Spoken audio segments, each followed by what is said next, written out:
And away we go, ladies and gentlemen. Welcome in to another rousing rendition of the Rob Brown Show. Right here on the Fan Upstate. Good morning, Upstate South Carolina. Hello, America. What up, world? It is great to be with you again for 3 hours of Hall of Fame caliber sports talk entertainment. My name is Rob Brown. The pleasure is mine, but not exclusively mine, because directly across the glass from me today, metaphorically speaking, of course, he is the professor of perfection, the sultan of swag, the wizard of wave, the alpha and the omega of the Fan Upstate, the content cash cow, hashtag dad kicks, Colonel Grudge, the great one. Lonzo is at the helm today. What up, Zoe? Little words of wisdom to all the kids out there. Check your headphone level before the start of the show. Just something you should do. I don't apologize. Nor should you. Bring that thing that you bring. It's on me. I should have just, noticed the level was up a little bit. Maybe the other person who's on a little bit later is starting to lose some of the hearing from listening to death metal so much, possibly. Triple bass drum. I've got no doubt. I don't know if that's possible, but I've got no doubt that there's at least somebody out there that's like 9 a.m. Better turn the radio volume down, and that's on me. That's my bad, right? That's on me. It's not your bad. It is you. That's the whole point. Yeah. That is you. That's what you're supposed to do. It is. Ladies and gentlemen, so glad to have you along for the ride today. We have got a lot of things that we need to get into today. And, I'm not going to lie. Wednesday is it's an underappreciated day for us, not for you guys. I love Wednesday. I was just looking so forward to Wednesday because it's kind of a take a breath day. Yeah, it's the milestone. Like, okay, yeah. I've made it through most of the junk. Right, it's all backslide now. Yeah, but we're so busy at the beginning of the week and at the end of the week. This is it's a good day. It is. It's a bit of a chill out day, right? Like we get to kind of sit back a little bit. But I like Wednesday because Wednesday is perspective day, right? Like Wednesday offers us a different perspective because on Sunday, it's still knee-jerk reaction from what happened on Saturday. Monday's knee-jerk reaction from what happened on Sunday. In the college world, Monday is kind of interesting because it's really the day that you start to get the perspective from other fans. And even in the world of football, we kind of get to this spot where we succumb to the mob mentality, right? Like you would watch a game on Saturday and come up with your perspective. And then you hear a bunch of other fans show up and you kind of can't help but to let those perspectives influence yours. And there's nothing wrong with that. But I think we all kind of get caught up in on Monday, you turn on the radio, you start listening to your podcasts that have dropped, and you get hammered with a million different perspectives. And it creates a situation where you kind of start to get overwhelmed by all of the different opinions and takes out there. And on top of that, obviously, you've got to deal with the hot take artists that are out there giving their please pay attention to me takes, as opposed to genuinely authored sports takes. The people who just say outrageous things for the sake of, let me get some clicks so I can get my show sponsored, right? And you get overwhelmed. Wednesday's kind of nice because the hot take artists have, they've already used their hot takes. They've already given you their big hot takes. And so now we've had 3 or 4 days that the games have been able to chill. We've been able to look back, get a little perspective, and there's a couple of teams we're going to talk about that I think out the gate, Saturday, South Carolina, Georgia, Sunday, Carolina, New York. I know Clemson fans right now are like, well, why aren't you talking about us? You guys did what we expected you to do. Yeah, that's what you're doing. Yeah. You're doing the whole Cade thing really heated up, and then DJ's been playing well, and that went away, and Clemson's doing what they're supposed to do. They're winning all their games and winning them convincingly. Yeah, I mean, to talk about Clemson right now, for the Tiger fans that are like, why aren't you talking about us? To talk about Clemson right now is just going to be, and I know that some of you guys want this, but to talk Clemson fans right now, to talk about your team is just to go, they're doing what they're supposed to do. You know, They're good. unless you're on a station that's Clemson-centric, why would you be talking about Clemson right now unless you aren't looking around at all the other things going on? Yeah. And in some cases, it's okay if they're not talking about you. That means you're doing good or you're forgotten. In this case, Clemson's not forgotten. I don't want to say they don't matter right now. They're just not a story right now.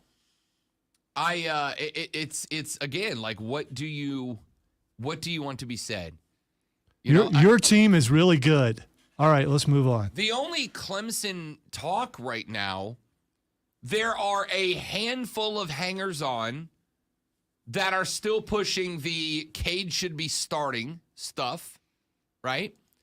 Cade's had a couple of opportunities in the last two games. He's come in and he's looked okay. Yeah, but you know what those guys are? Those guys are, when you're at an event, like say a wrestling event, the guys who keep trying to get chants started and it doesn't work. like two guys around them will also do it for a second and it kind of fizzles out. That's what those guys are.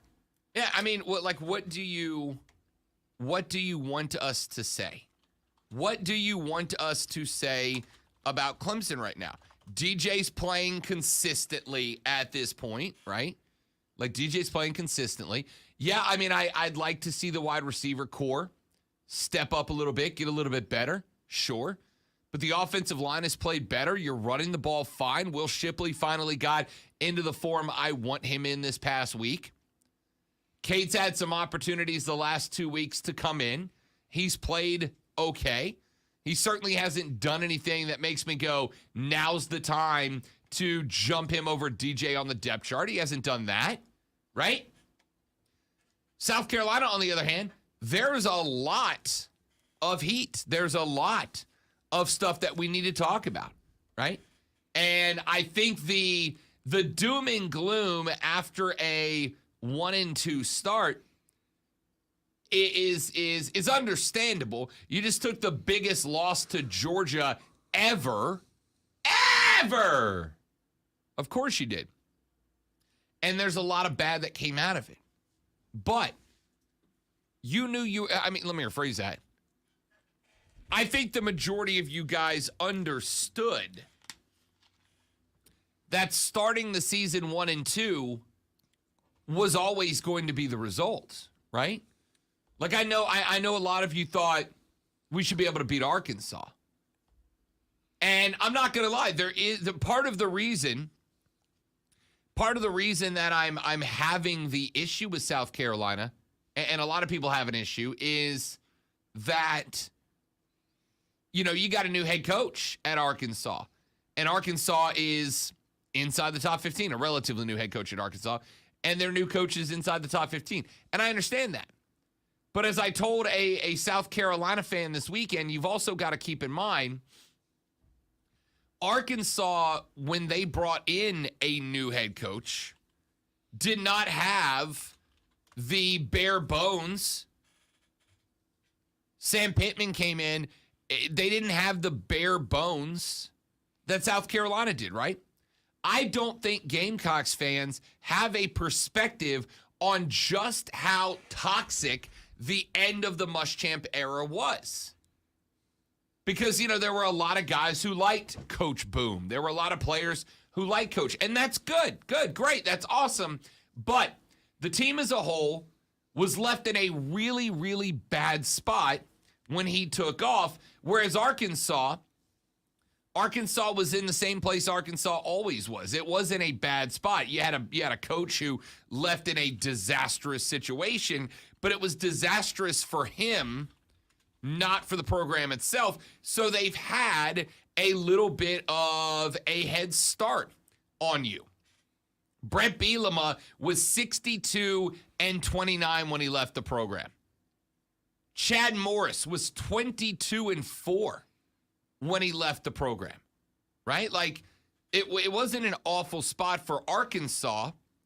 So Sam Pittman, when he took over, and by the way, Pittman showing up in 2020, taking the COVID year into consideration, right? It's taken him a couple of years, including the COVID year, to get that team from a less disadvantageous situation than where South Carolina is to where Arkansas is now. So we should be at least where Arkansas is. I don't think you understand how bad a shape the program was in when Muschamp left versus how bad of shape the Arkansas program was at the point that they had to bring in Sam Pittman. All right. It was a different spot. So South Carolina, I'm going to make this comparison. South Carolina is like our restroom here at the radio station. Okay, Muschamp left it that way. Okay, when someone's been in there, you can go in there 10 minutes, 15 minutes, 30 minutes later, it's still traces of that. What Muschamp left, it wasn't about, level of players. It was about the atmosphere being so smelly or toxic, as you said, that you just couldn't air it out. No amount of Febreze will get rid of that. It's going to take a couple years to get rid of that stank and get some fresh air in there. And Beamer is fresh air. Will he weather this entire thing? I don't know. But Spurrier had to do the same thing. He absolutely had to do the same thing. He had to get rid of that losing mentality. And the Muschamp mentality is we can recruit really well, but we don't really play real hard. And there's still, whenever the Gamecocks, there were a couple times, or quite a bit, Saturday where he saw some remnants of that. Georgia was beating them down, and they just kind of gave up. And a lot of teams will do that, getting beat down like that from Georgia. Yeah, I was going to say, keep in mind, Georgia's going to beat a lot of teams by 40. All right? There are going to be a lot of teams this year that are going to take their worst loss in program history to Georgia. Auburn is going to get beat by 40 by Georgia. Mizzou is going to be beat in their own house by 40 by Georgia.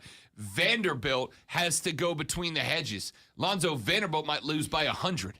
See, you're skipping over maybe some of the better teams in the East, but they're going to do that to them too. They're going to beat Florida by 40. Yeah. Okay. They're going to beat Tennessee by 30. Tennessee might be their best matchup. Tennessee is their best matchup. Maybe Kentucky. I mean, is Kentucky better than Tennessee? At Kentucky, Georgia's going to win that by 27. All right. This team, I'm telling you right now, this Georgia team, and I'm trying, again, I try not to knee-jerk reaction, though I fail a lot.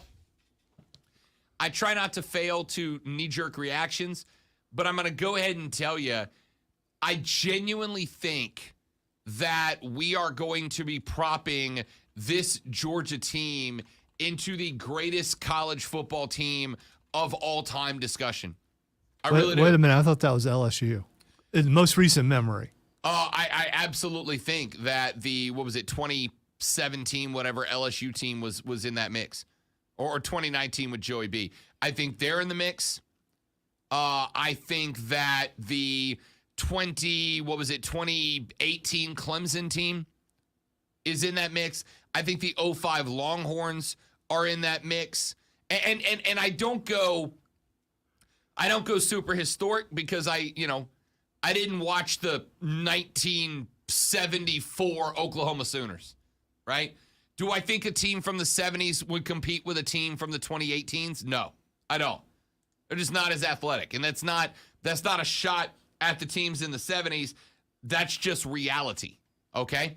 But I think the 01 Canes are in that mix. The 04 Trojans with Reggie and Lendell and Liner are in that mix.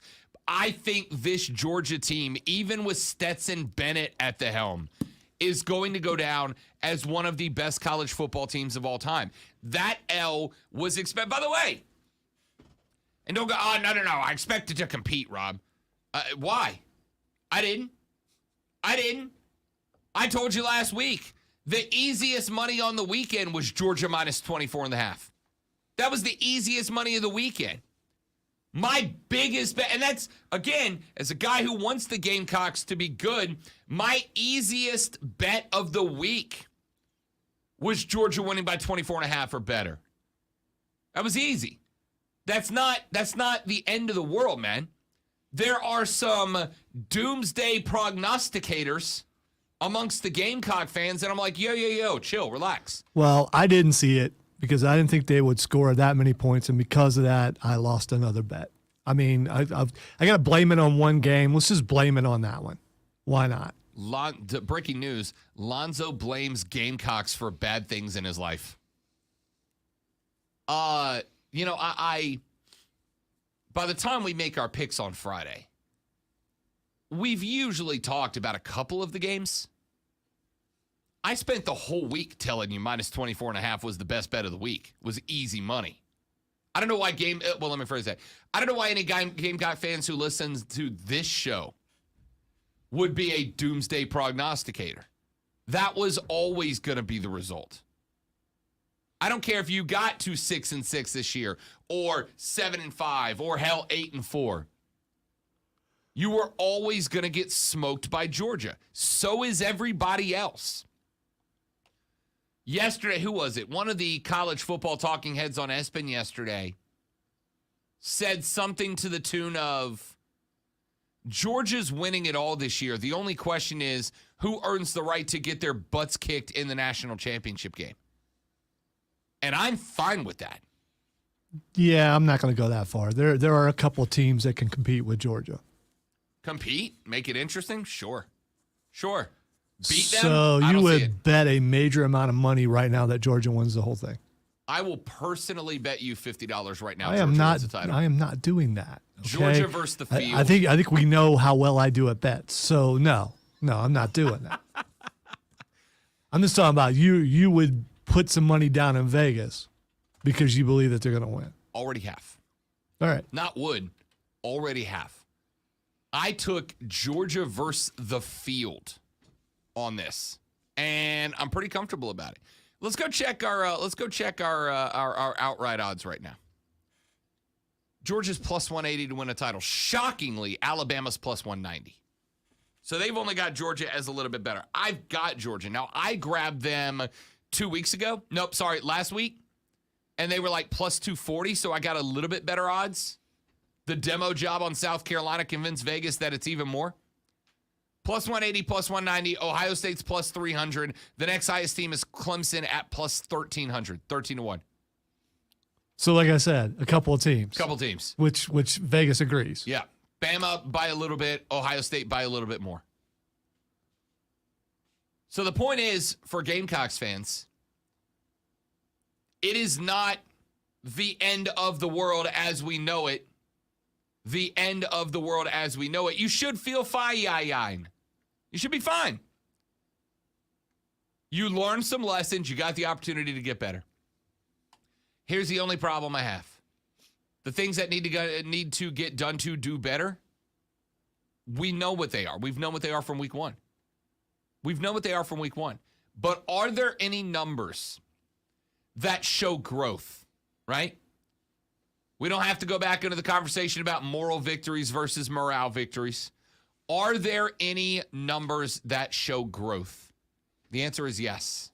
And I'm going to tell you what those are coming up next on the show. Give you those numbers in a minute. Also coming up on the radio broadcast today. Look, I don't care if you don't watch baseball. We need to talk about Aaron Judge right now. Aaron Judge clobbers home run number 60 last night and is in line to win the Triple Crown from the dish this year. Aaron Judge is incredible. And we need to talk a little bit about him and what the MLB is doing to hype the guy. I want to get into that. We have got National Football League talk. Let's take a look at a couple of games this weekend, including, as we all knew it would be, Buffalo versus Miami. I know the Miami fans are hype right now. Buffalo fans are jumping through tables stacked 3 tall. That game is massive. All of that and more coming up on today's show. The Rob Brown Show's on your radio. It's the Fan Upstate. QC. All right, Stream, got to do a read. Stay right here. Be right back.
All right, kids, what's up? Welcome into the stream. Glad to have you guys. Good morning.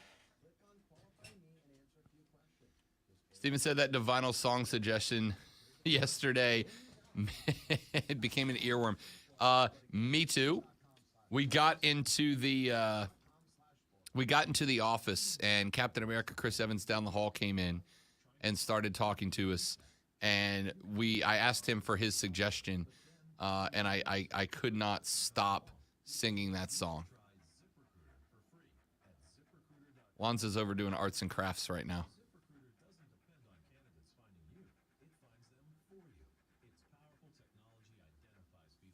Is that a description of my show today? Just a big fat L.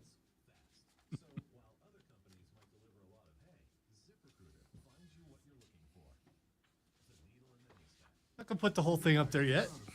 Just gonna have to wait. Are you spelling out your name? Why would I do that? They can't see it anyway. That's gonna go on the list, Steven. That's gonna go on the list. That's a great song. I have no idea what that is. And I said, hey, pretty lady, won't you give me a sign? I'll do anything to make you mine, oh mine. I'll be at your beck and call. All right. Unfortunately, I have heard of that before. Never seen anyone looking so fine, girl. I gotta have it. She's one of a kind, and I'm going once. Going twice. I'm sold to the lady in the second row. She's an 8, she's a 9, she's a 10. I know she got ruby red lips, blonde hair, blue eyes. I'm about to bid my heart goodbye. Wow. I love an auction block. She stole my heart away. Wonder if engineering has any crayons.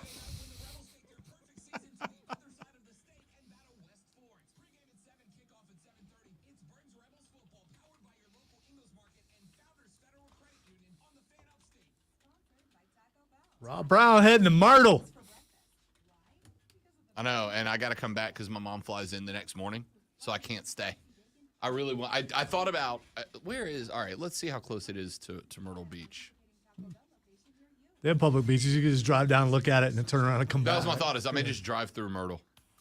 Is that like? That's not my best option, right? Like I should just save it. I'm not the person to ask. I typed in Florence High School and Google Maps showed me Florence, Italy. All right. So it is not the apocalypse yet, South Carolina fans. I know it feels like it. You're 1-2.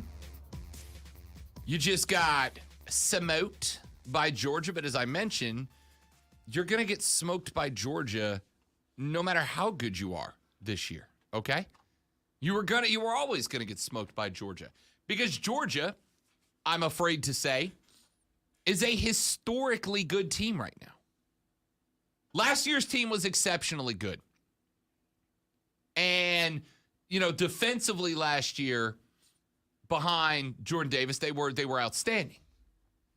Last year's team was really good. This year's team is I think, going to put up numbers offensively and defensively that we will be talking about for a very long time. They're already doing it, right? You were always going to get loose. You were always going to get loose. You were always going to lose. You were always going to get beat. I was waiting for you to say footloose, but you never went there. So I do not have on my dancing shoes. You were always going to get smoked. All right. But I think you got to calm down. I think you got to calm down. Your 2 losses are to a top 10 Arkansas team. And do not fall for the transitive property of football, all right? We tell you that every year. Don't fall for the transitive property of football just because of the fact that Arkansas had a struggle against Missouri State. Keep in mind, you were bringing back Bobby Petrino, who was fired by Arkansas, had a grudge. You knew he was going to be coming in hot. That was their Super Bowl. They gave everything they had to Arky, and Arkansas pulled it out. I know that very little went right for the Gamecocks. I know that Shane Beamer apologized for that game. Shane Beamer called, by the way, I love this, because I don't love coach speak. I like when a coach is honest. Lonzo, Shane Beamer called the performance, his own performance, he called it, quote, horse crap, end quote. I get it. Again. Would you consider that an apt description for what happened Saturday? Yes and no. Yes and no. I think that the play calling was questionable at best. I think that the adjustments were questionable at best. I got a problem with that. But at the same time, I think the Gamecocks could have called their greatest game so far under Beamer, and the score's 48-14, maybe 20, right? There might be a couple of teams that put 20 on Georgia this year. I'll be shocked if it's more than 2. Honestly, I might be shocked if it is 2. It is what it is. But this is not the time to start calling it the apocalypse of Gamecock football, right? I think one thing that Carolina fans have to remember and adjust to, it's not like you guys are a historically great program, right? You had a good run under Spurrier. Ouch. Am I wrong? Am I wrong? Still. Am I wrong? Still. I'm honest, but not wrong. You know, we talked about yesterday the friend that sometimes has just got to tell you what you don't want to hear, honestly. You guys are not a historic program, all right? You're not. There's nothing wrong with that. No program is a historic program until they make history. Your best days are ahead of you, right? You had the 5 in a row over the Tigers. That's great. Hang on to that memory. You're not a historically good program. You don't have historical significance in the world of college football. But you don't until you do, right? And I still think you're pointed in the right direction. Would I have liked to see the final score be closer to the 24.5? Yes. But I also don't think the 24.5 was high enough because Georgia's that good, not that you're that bad. Let's take a look at some numbers here. Through 3 games, Spencer Rattler has thrown 5 interceptions, 2 touchdowns, right? The first came in the first quarter. First interception came in the first quarter when Rattler tried to find Juju McDowell. It was a really bad throw. There was no chance. The second pick came late. He was trying to find Jaheim Bell in double coverage down the seam. At that point, Spencer Rattler was just trying to make a play to keep it close, to keep it respectable. I'm not holding that pick against him. That's 4 picks to 2 touchdowns. But you know what Spencer Rattler and Baker Mayfield have in common right now? Right? Both guys that are coming over from old teams to new. Both guys there were a lot of expectations on. Both guys that were expected to automatically make the team better. You know what both of those guys have in common right now? Lonzo, average time in the pocket. That is the amount of time from the snap until they are considered under pressure. Both of them are under 1.5 seconds average time in the pocket right now. That is to say, if you take the longest amount of time that they're in the pocket and the shortest amount of time that they're in the pocket before they are actually pressured, before there's a hand close enough to grab them, etc., it's under 1.5 seconds. Zoe, how many tasks could you accomplish if I gave you 1.5 seconds to get it done? Not many. You can't yawn in 1.5 seconds. More than you think, but my life is about seconds. I'm not trying to go against your thing, but you know. You know, Zoe, just one day I'm going to throw out a metaphorical and you're going to be like, no, Rob, that's a good point. And I'm going to be like, all right, Rob, it's a great point for everybody but me. and any other radio producer out there who has to deal in mere seconds and make decisions in seconds sometimes. Fair enough. Fair enough. I have like 1 to 2 seconds when someone drops a bomb for me to turn around and hit that button. And yes, I can do it. And please do not test me. I do get your point. Let me rephrase it all then. If you were a quarterback and your average time in the pocket before you're pressured is 1.5 seconds. That's ridiculous, and it needs to be fixed. You need an offensive line to give you, 4 or 5 seconds, maybe 7 seconds. Thank you, Lonzo. Hell, I'd take 3. 3 seconds. Ready? Yeah, 3 seconds. You got a lot. You can move pretty quick in 3 seconds. 3 seconds. 3-step drop. A, B, C. Make a decision. Okay? 1.5 seconds. 3-step drop, and then maybe you can get to A. If you're lucky, you can get to B. You're not getting to C, which means there are 2 routes. You got 2 routes to scan out of 3 or 4 or 5. You got 2 routes to scan, right? How do you fix that? Tell you the first thing you do, I need to see additional blockers thrown back there. Keep your running backs in the pocket. Maybe take one of the receivers, make them an additional tight end scale down the distance between linemen so that those guys have a little bit less territory to protect and give Spencer Rattler a bit more time, right? Last year, I read this stat earlier today. Last year, Alonzo, the Gamecocks had 17 plays that were 15 yards or longer on the course of the year through the air. 17. They have 8 already, right?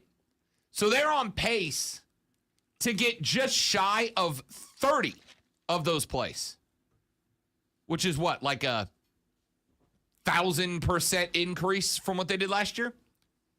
There are things that are going right. It doesn't feel that way because you're 1-2.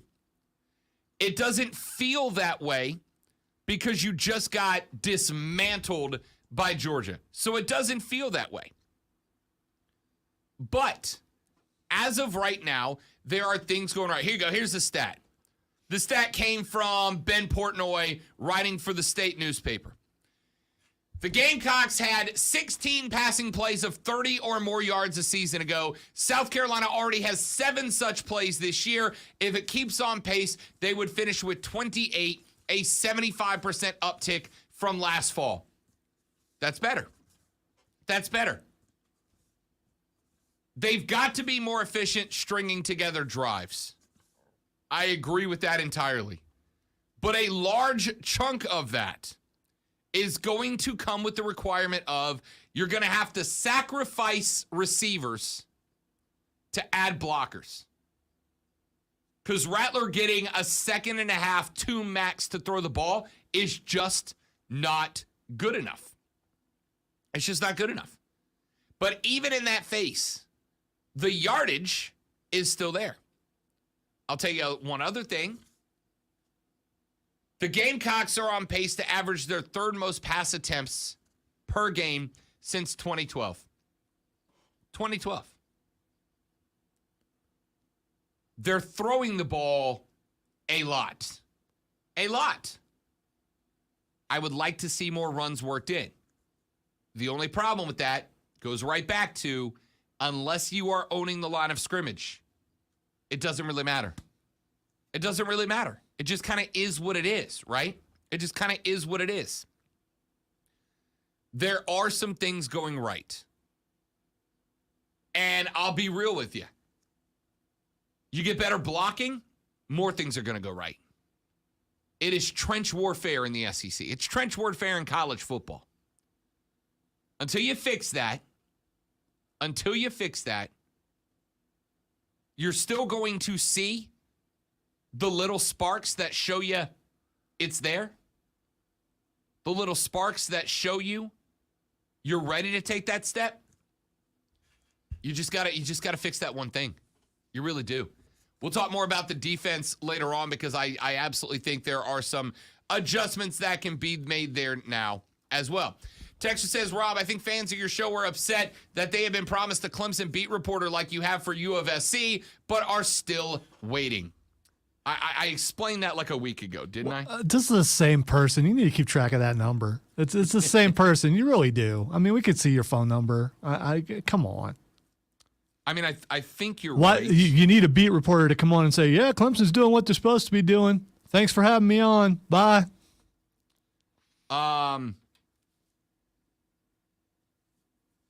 I will say that, as I talked about last week, I have tried. I've tried. Now, you guys get to decide. Because there's 2 options. I can get a beat reporter who is ingrained with the team, who covers the games live, etc. Or I can just get a blogger. And that's not anything against bloggers. I am a blogger, technically, just with a microphone. That's already been done, though. Right. Yeah. But there's a difference between guy who is covering the team, gal who like with Emily, right? Emily Adams, who covers for the Gamecocks, who, by the way, will be joining us in about 20 minutes. Emily Adams, who joins us for the Gamecocks, you know where she is right now? She's on campus. She has to join us at 10 because at 11 o'clock she's in the football facility covering the team. That's what I want, right? I again, a blogger is somebody, and I don't mean this disrespectfully, who's a hardcore fan. And that's great. That's great. Some of those guys can elevate themselves, right? Rashad Beard is a guy that I have on. Do you think I have Rashad on because he's just a really, really, really big fan? No. I have Rashad on because I have never met anybody who goes rocks to the roll as hard as Rashad Beard does. My dude comes with numbers and stats and evidence and all that. But I don't necessarily ask him, what's the mindset of Matt Rule? Because he doesn't know. Right? That's why we talk numbers and X's and O's. Now, if you just want big, super hardcore Clemson fan on, sure, there's a bunch of them. I told you guys I want a beat reporter. I want somebody who's with the team. And I'm working on that. I've gotten a lot of no's and I've gotten a lot of no responses. I reached out to Emily. I reached out to Corey before he left. Both those guys were like, hell yeah, I'm in. Find me that guy. You guys have given me names. I've reached out to them. I've gotten no response or a, hey, man, I'll come on, but I can't commit to something weekly. You're spending way too much time talking about Clemson right now. Can we move on? No, listen, everyone is welcome here. Everyone is welcome here. I'm not anti anybody. But when I get called out, I'm going to respond. Let's take a break. We'll come back here in just a minute. From an hour, we'll wrap up hour number 1. And hour number 2, we'll bat lead off with Emily Adams. We'll talk a little Gamecock football. Then, Aaron Judge is going to win MLB's offensive triple crown this year. And Major League Baseball is missing a massive opportunity with AJ. I'll tell you what that is. The Braves have locked themselves into the postseason. They are going to the playoffs. But are they going in as the 2 seed or a wild card? I'll give you some thoughts on that and more. That's all coming up on the Rob Brown Show in the Fan Upstate.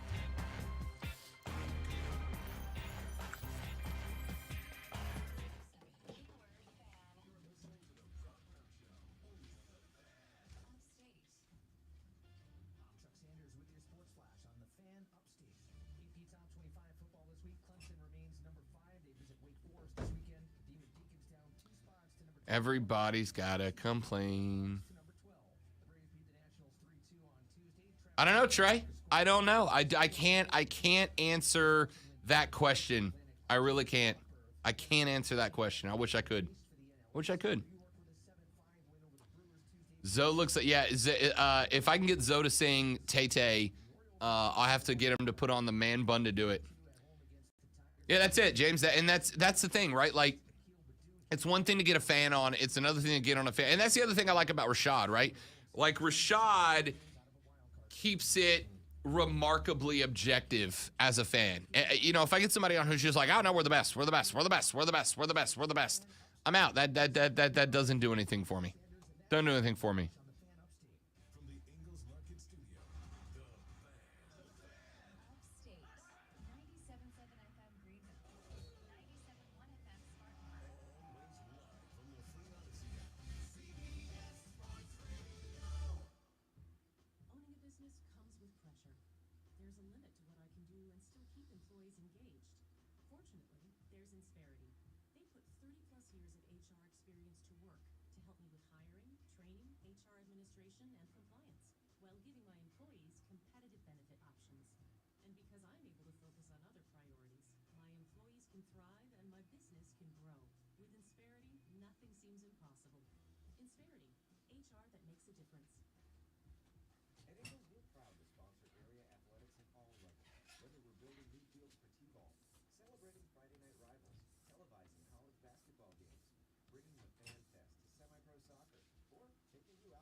Really?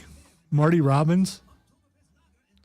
I'm loving the silence from the other side of the board right now, because that either means he's already decided on the song, which would be unfortunate I honestly am not. because you guys are throwing stuff up even though it hasn't been brought up on the air. I mean, you know, so I'm glad with that because at least you guys know that you got until 11 o'clock tomorrow to do this, or supposedly.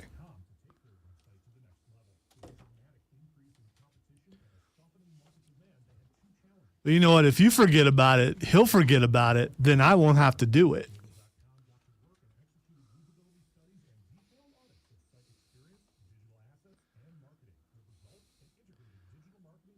So down in the West Texas town of El Paso, I fell in love with a Mexican girl. I only know that from the Marty Robbins K-Tel album. Rob, are you old enough to know what a K-Tel album is? I am actually. Okay. I actually am. There's the list that is compiled so far right there. That's not a lot. No, and again, I get the final pick. So these are the ones that, of all the suggestions we've gotten, those are the ones that I'm like, okay, I'm putting that on the list. No, they won't let me do a parody song. This is straight up my voice. Yep. All right, no, I'm taking Divinals off. You said that's the one you won't do. Yes, that's the one I won't do for family reasons. But if I adjust the size of this window, does it adjust on the screen? It does. Look at that. Technology. Little John Michael Montgomery. I'm not mad about that. Who? Do you have to? Do you have to? Do you have to let it linger? I am really sad that you know all these country fool songs. For you. I feel bad for you. You got me wrapped around your finger. By the way, we are still taking song suggestions. Lonzo 0 for 3 in the Boo Box bets right now. And this Friday on the show, as his punishment, Lonzo will have to perform a song for us. Here's how it works. Lonzo has to actually try. No butchering the song intentionally. He has to actually try. The song will be selected by me. I will be the one who picks the final song. However, you guys are welcome to give us your suggestions. You guys are welcome to give us your suggestions. I will put them on the list. Some of the songs we have on there right now. She Thinks My Tractor's Sexy, Tight Fitting Jeans, Every Rose Has Its Thorn, God Bless Texas, All My Exes Live. You guys are all about the Texas. All My Exes Live in Texas. Something by Nickelback. Careless Whisper by George Michael, or Careless Whisper, the Ben's Fold 5 remake. Achy Breaky Heart, Timber, Firework, Blue Cyclone, Rapper's Delight, Teardrops on My Guitar by Tay Tay. Honky Tonk, Badonkadonk. Who the heck is Tay Tay? Taylor Swift, man. Oh, Tay-Tay. okay. All right. Yeah, Tay-Tay. Okay. Pink Cadillac, one of the 3 versions. Anything by Bryan Adams. Something by Taylor Dane. Take It on the Run by REO Speedwagon. Friends in Low Places. The Grundy County Auction. What's Up by Four Non Blondes. El Paso, Linger, Watermelon Crawl. Keegan has just added I'm Gonna Miss Her by Brad Paisley to the list. An all-time love song. You know, all these country things you're throwing out, I have no idea what these things are. So the reason, and here's the other thing. We will have our song selected at noon tomorrow. When we go off the air tomorrow, we will have our song selected. That gives Zoe one day to go home, to listen to the song, to learn the song, to put as much effort as he can into performing the song, and then he will perform the song live for us on Friday. It will be assuming we can find it, either Zoe will perform the song live on his keyboard, or we will find a karaoke backing track for Lonzo to utilize. All right, it's going to be a backing track because the logistics of trying to make the keyboard thing work in this room, not going to happen. And plus, I'm not good enough to learn a song in a day. We'll find out. James said the Taylor Dane suggestion was a joke, but I'm impressed it got so far. Dude, listen. The song is going to be selected on a number. James is just surprised you know who Taylor Dane is. Taylor Dane is. That's all. The song will be selected based on a bunch of criteria. Number one, I do want to pick something that is close to Lonzo's vocal range. No. But not perfect. Live studio audience, says no. Keegan. No. Live studio audience. No. So what you're saying is don't send out a company-wide email that says if anybody wants to be in the studio Friday morning at 10:30, no particular reason. I'm not worried about that. You sent out that email and no one wanted to do the bun. They don't like me, so they're not going to come. That might give them more reason to come up here and laugh at me, but they don't like me, so they're not coming up here. The whole downstairs is Clemson fans. They're not coming up here. So, Keegan suggested we get the folks in the office to come in and stand around and grade his performance. Now, Chris will be up for that, I'm sure. Chris will come in. Sure. Okay. Hendricks will come down. Yeah. I can handle them. No Lee Rogers. Stoneman will come down. No Lee Rogers, though. Why? I can't. Lee Rogers cannot be in this room. Why? Because that will make me nervous. James wants to add R. Kelly's I Believe I Can Fly to the list. And it is added. Not saying it's picked.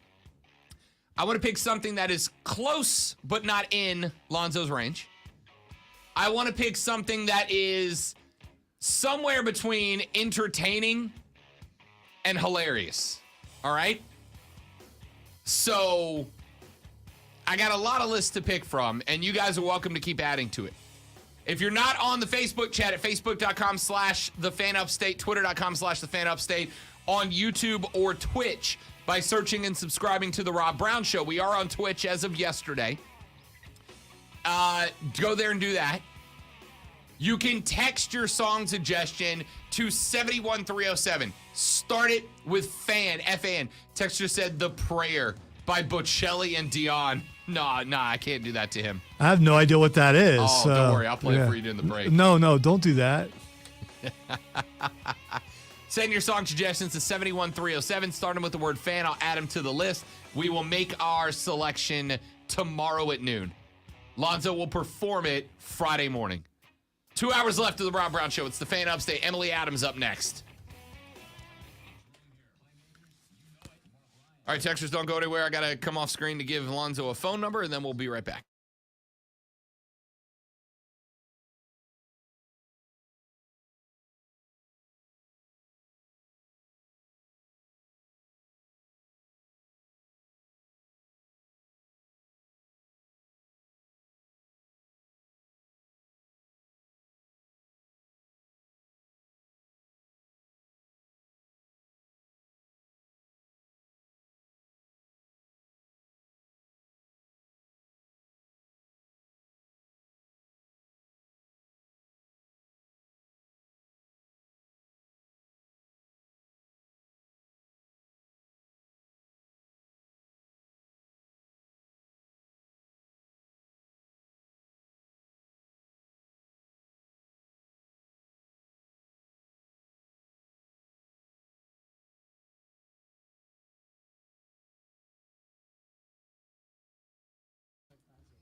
All right, Keegan, I have no idea what Pop Goes My Heart. I know what Pop Goes the World is.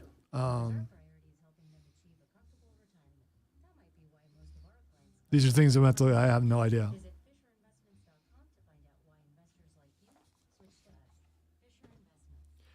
Guarantee if that's the song, Trey, he'll be in tears. Maybe not for a good reason.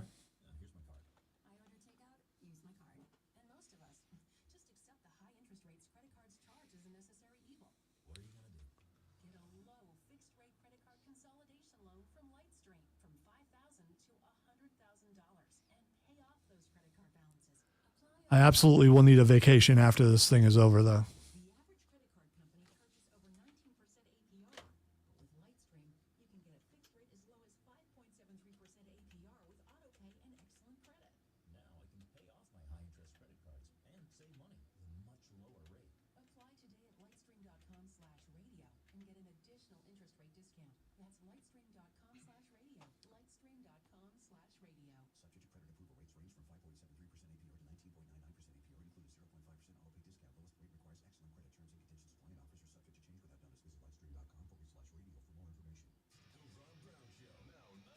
Hello, how are you today? I am horrible, thank you for asking. I have to, I lost a bet and I have to sing a song on the air Friday. And the listeners are coming up with some wonderful choices, all of which I hate every second of. But, you know, it will be Friday for sure. All right, hang on.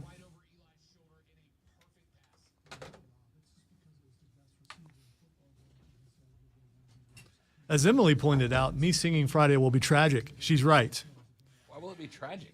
Don't come up with tragedy by the Bee Gees, by the way.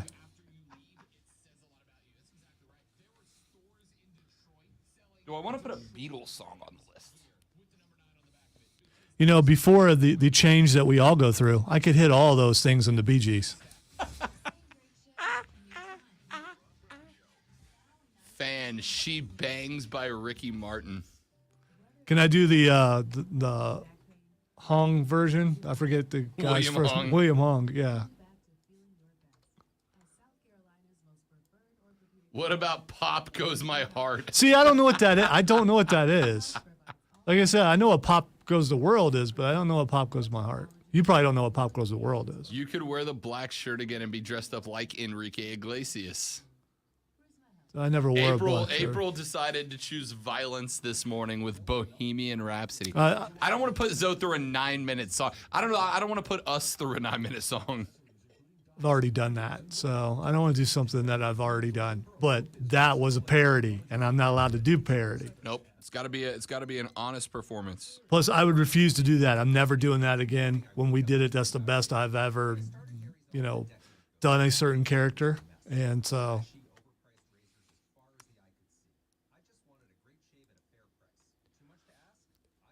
I suggest that you guys suggest a Ramones song. I will do any Ramones song. They last like a minute and a half. I'm down with that. If I do a Ramones song, you'll thank me because you won't have to suffer but for a minute and a half.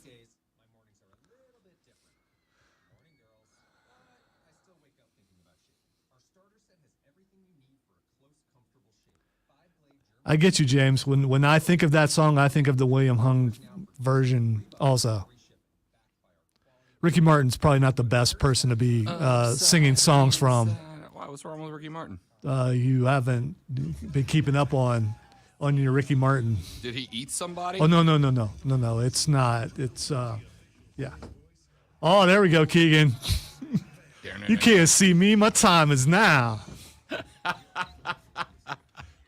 It's the franchise, boy. My time is smiling now. There's one line in there I wouldn't say, though, but, Honestly, the only lyrics Keep your butt down, knock your butt down for a 3-second tan. I'm not using the word he uses, though. I'll keep vulgarity out. Our numero dos to the Rob Brown Show starts right now, ladies and gentlemen. This is the Fan Upstate. Welcome back.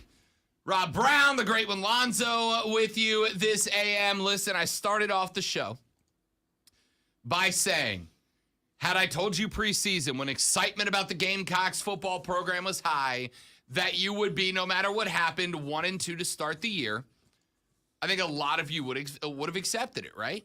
It's a top 10 Arkansas. Well, top 10 now. They were 16 at the time, but top 10 Arkansas team. Georgia this Georgia team statistically is outperforming last year's Georgia team in every single statistic. Last year, through 3 games, they were giving up 7.7 a game. This year, 3.3. Giving up less yards per game. Scoring more per game. Last year, at this point, no turnovers. This year, they are +6 in the turnover margin. This Georgia team's historic. You were always going to get smoked in that game. Question is, are there metrics for improvement? And I think the answer to that is yes. And we will find out if our next guest agrees with me. She covers the South Carolina Gamecocks athletic department for the Greenville News. She is Emily Adams and joins us now on the show. Emily, welcome back. Good morning. Hi, Rob. How's it going? Excellent. And how are you, ma'am? Doing good. Hanging in there. I'm glad to hear it. Talk to me. Let's spend a couple of minutes talking about what happened this past weekend, and then we'll start looking ahead to what should happen this Saturday night against Charlotte. And I will start with something that is, I don't want to say it's non-football, but non-football. We talked a little bit about, towards the end of last week, the 12-minute pushback of the kickoff time because ESPN wanted to kind of feature the atmosphere around Columbia. Because I do think, and I said on the show, the 12 minutes leading up to kickoff in Columbia are the best pre-kickoff 12 minutes in college football right now. And I thought, and I don't know if you've gotten the chance to go back and watch the pregame coverage on ESPN, but I thought South Carolina looked exceptional presentation-wide in the lead up to kickoff. How important do you think that is in terms of maybe impressing recruits that are keeping South Carolina on the radar, in keeping fan emotion high, et cetera? How important was that presentation, and is that presentation to the Gamecocks? Yeah, I mean, I think it's huge, especially, if the game is going to go the way it did, you better impress them with everything else. And I definitely think, I have not seen what ESPN showed, but I was down in the concourse when they were doing 2001 and Sandstorm, and it was loud. The place was full. It was, the energy pregame at least was really, really good. And Beamer said as much the last couple of days. They had a couple of recruits there for official visits and then a ton more there on unofficials against Georgia. He said yesterday in his presser, thankfully the only thing they could talk about afterwards was, what that atmosphere was like and, how much fun that was rather than, what actually ended up happening on the field. It's interesting though, Emily, because I think in terms of fairness, I think we've got to talk about the other side of the coin though, which is that while South Carolina in the pregame looked exceptional, the stadium looked empty around halftime. And listen, I don't claim to have the authority, Emily, to tell fans what they should and should not do. You bought the ticket. If you are not happy with the product and you want to leave at halftime, that's absolutely your prerogative. But I will also say that the sun reflecting off the aluminum seats at Willie B in an almost empty stadium at halftime, it felt to me like all the goodwill that may have been built up with that pregame presentation with Sandstorm and with Cocky and Sir Big Spur and all the enthusiasm of the towels waving, when the same cameras show an empty student section and a 70% empty stadium at halftime, it kind of felt like all that goodwill left. What was the attitude? What was the atmosphere in that stadium as the score kept getting progressively more out of hand? Yeah, it got sad pretty quickly. That the student section emptying out, I think, really kind of knocked things down a peg. And that, at halftime, it had started to empty. By the start of the third quarter, there were maybe 100 people at most still in the stands, which is obviously not a great look. it's hard, I can't really blame them. I had to sit there and watch the whole thing. And, if I was a college student and could just like go hang out somewhere afterwards, I probably would have done that. I think for recruiting purposes, it's tough to know what's going to stand out more, if they've been other places that didn't have the pregame atmosphere, if they've, it's recruiting is such a guessing game. So I don't know how much that the way the game ended will end up affecting things. But, with the bird's eye view from the press box, it did not look good. It started to look like a Georgia home game by the end, since we were sitting across from the away fan section. Emily Adams covers the Gamecocks for the Greenville News. She joins us on Wednesdays here on the Rob Brown Show and the Fan Upstate to talk a little Gamecock football. All right, let's talk about the game itself. Again, obviously, that game got out of hand. It got that way relatively quickly. Talk to me, if I had to ask you for 2 or 3 positives to take away from the beatdown, what would you put down on that list? I think number one, which, I think is kind of a surprise to everybody after the first couple of weeks, the offensive line for the first time didn't give up a sack against Georgia, which I was pretty impressed by. I think they gave up 6 at Arkansas and 3 against Georgia State. So, against that Georgia front to, be able to keep them away from Spencer, I think that's definitely a step in the right direction for them. And I was pretty out on that offensive line after the first 2 weeks. So that was a very pleasant surprise for me. Some of the same things, I think obviously it wasn't a good game for Spencer, but, when those deep shots hit, they're always impressive. He just has these glimmers of moments where you're like, why can't you just do that all the time? And there were definitely a few of those against Georgia. And I think that is a good thing to see in some ways, just that he still has that in him, even when things aren't going well. Outside of that, Kai Kroger, punter, had a great week. He's a Ray Guy finalist again for the second time. He won it in week 1, but Kai obviously had that pass on the fake punt that was really impressive. And I think he hit all 5 of his punts inside the 20. So it was a good game for special teams again. But yeah, that's kind of where the list taps out. Let's talk about Spencer real quick. I brought this up earlier in the show that there is a direct correlation between Spencer Rattler at South Carolina and Baker Mayfield in Carolina, and it is the fact that I think both of these cats are better than we're getting to see statistically and on the field, but both of them are getting less than a second and a half on average in the pocket before they are under pressure, before they're being assaulted and have to escape or are having to create. And that's just not enough time for a quarterback to establish himself.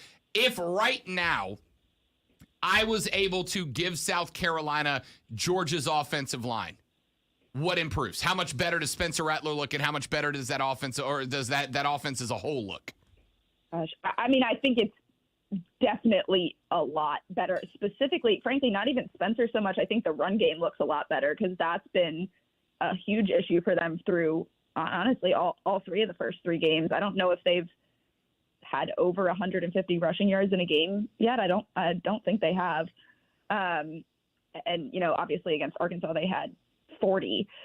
So I think it helps in that aspect a lot, which in turn I think also helps Spencer, because it takes some of that pressure off of him. I think right now he's kind of having to do a lot as a guy who's brand new to the offense and brand new to the program and, brand new to working with all these guys. So I think that's definitely not helping the situation. But, I also think part of that, the reason Spencer's coming under pressure so quickly is he's kind of gotten into a habit, I think, of leaving the pocket a little too quickly, especially after that Georgia State game where the offensive line looked so bad. I think, you saw at Arkansas when they gave up the 6 sacks, I would say maybe 3 of those were on the offensive line. And the other 3 were, some of those are designed rollouts. Some of them are just, he bails too early and rolls out. But I think he's a little bit panicked in the pocket. And some of that, again, might just be because pressure's coming. But I think if he was a little more patient, some of the pressure would not be as bad as it has been the last couple weeks. Talking to Emily Adams. She is a beat reporter for the Greenville News, covers the Gamecocks of South Carolina. You mentioned that you feel like Spencer leaves the pocket a little bit early at times, et cetera. And I agree with that. I fully believe that's because he's under pressure. And I mean, once you get hit enough times, you're going to start just making the assumption the offensive line falls apart. And then you mentioned the run game, which I think is important because I also would like to get the run game going a little bit more. The problem with that, Emily, is Marcus Satterfield has leaned heavily on the run. The Gamecocks are on pace to throw the ball more times per game than any season since like 2012, and that includes when Steve Spurrier was there. There doesn't seem to be a balance to this offense. And listen, some OCs don't want balance. We're just going to be a pass-heavy team. But obviously at a point in time where a lot of fans are beginning to question Marcus Satterfield, do you think we'll start to see a shift towards a new balanced offense, or is that just what the identity of this team is right now? Yeah, I mean, I personally, when you have a guy with Spencer's arm talent, I don't think it's a bad thing to pass a lot more than you run, because at the end of the day, Spencer Rattler to Juice Wells is going to be more productive for you than, Marshawn Lloyd and Juju McDowell are most likely at the end of the day. But I think the problem is I don't even know that it's that they're not calling run plays, because I think they are, but they're not calling them at the right time. And when they call them, they're not working, again, because I think the Lions' pass protection has gotten better since that first week. I don't really see that with the run protection as much.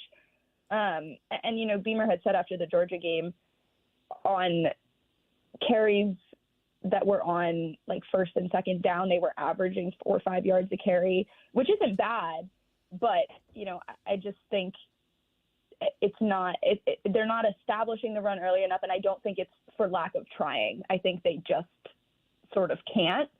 And that worries me, just because I don't think Satterfield really knows what the offensive identity is. I don't know what he wants it to be. I actually asked him that last week when we had coordinator availability. And, I was like, what is the process like of defining an offensive identity? And he was like, well, we want our identity. Essentially, his answer was, we want our identity to be being good at offense and winning.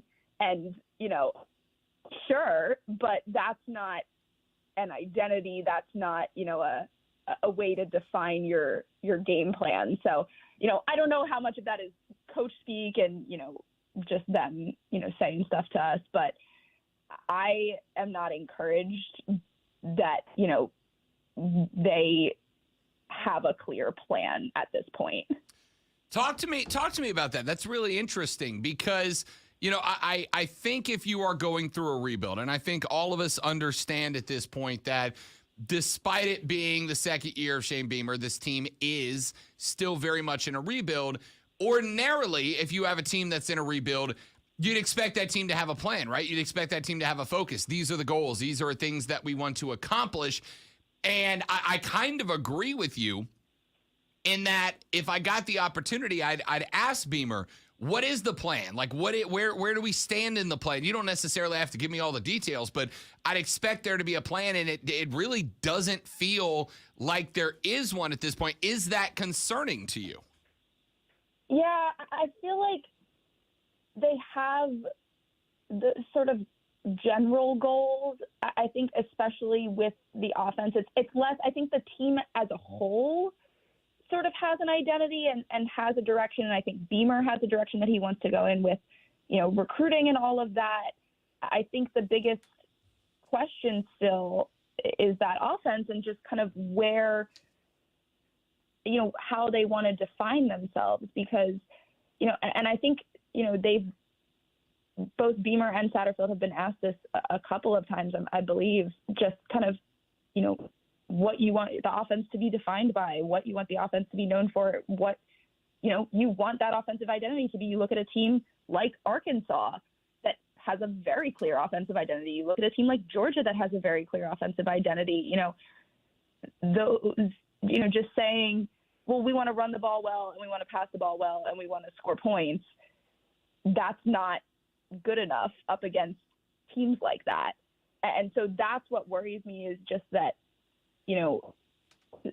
less so the whole staff and specifically just, that the offensive group, they're just kind of trying to figure things out as they go along and kind of just trying to work with whatever's given to them. And obviously you have to do that to some extent, but I wish we were getting clearer answers on that front.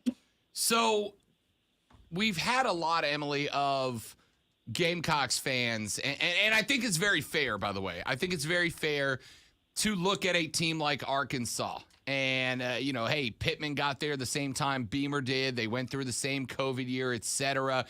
And Arkansas is now a top 10 program. Why not us, right? Like, why isn't that us? And I've chalked it up to a couple of things, one of which is, hey, listen, Arkansas has historical relevance. And with all due respect to the Gamecocks, you're not a historically relevant football program. I think that Gamecock fans don't necessarily understand how bad things has gotten in the office when Will Muschamp left. And while Arkansas had turned over a couple of head coaches, things never really got that bad inside of Arkansas. And when they did under Chad Morris, they made the switch very quickly to get him out and get somebody else in. I think Arkansas was in a better situation than the Gamecocks when Sam Pittman took over than South Carolina was when Shane Beamer took over. And while, yes, there were always going to be growing pains for a guy who was always a coordinator and had never been a head coach at any level, I think Gamecock fans need to look at it with a little bit more perspective about the whole picture and understand that while Arkansas is ahead of you, they also had a head start on you from where they were when Sam Pittman took over. Are we still in a position, Emily, where it is basically, hey, we need to be patient here, this needs time? Or are the Gamecocks pushing the panic button? Is it understandable why they're doing so, in your opinion? No, I actually wrote this earlier this week. I definitely don't think it's panic button time yet. I mean, I was really disappointed with how poorly they played against Georgia, but at the end of the day, it's Georgia. And I think with Beamer especially, what he's best at really is recruiting. And the one thing that you can't do quickly when you take over a program is recruit. You get one class a year and that's it. So I think, and I mean, when you look at the kids that he's brought in already, this year's freshman class has had to play a lot, which usually is not ideal.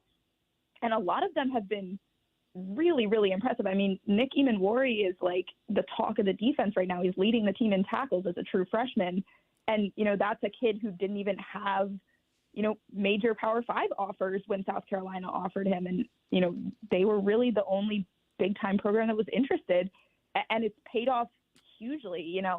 I think it is just going to take time. And it's going to take patience because they just need new personnel. And, Beamer right now is working with the vast majority of the team is guys he didn't recruit. With the COVID year and everything, you've got 5th year, 6th year players who are all Muschamp guys. And, that's not just, not a knock against any of them. Obviously, a lot of them are excellent football players, but they're not Beamer's players. They're, players that Beamer has adopted. So I think in another year or two, you'll start to see the difference when, more of the team are Beamer's guys and, following that that mold that he's setting from the beginning. Last one, then we'll let you go, Emily. You have a column posted. And by the way, if you guys would like to read Emily's stuff, and I very much suggest that you do, you can do so at the Greenville News website at greenvilleonline.com and go to their sports section, or you can follow her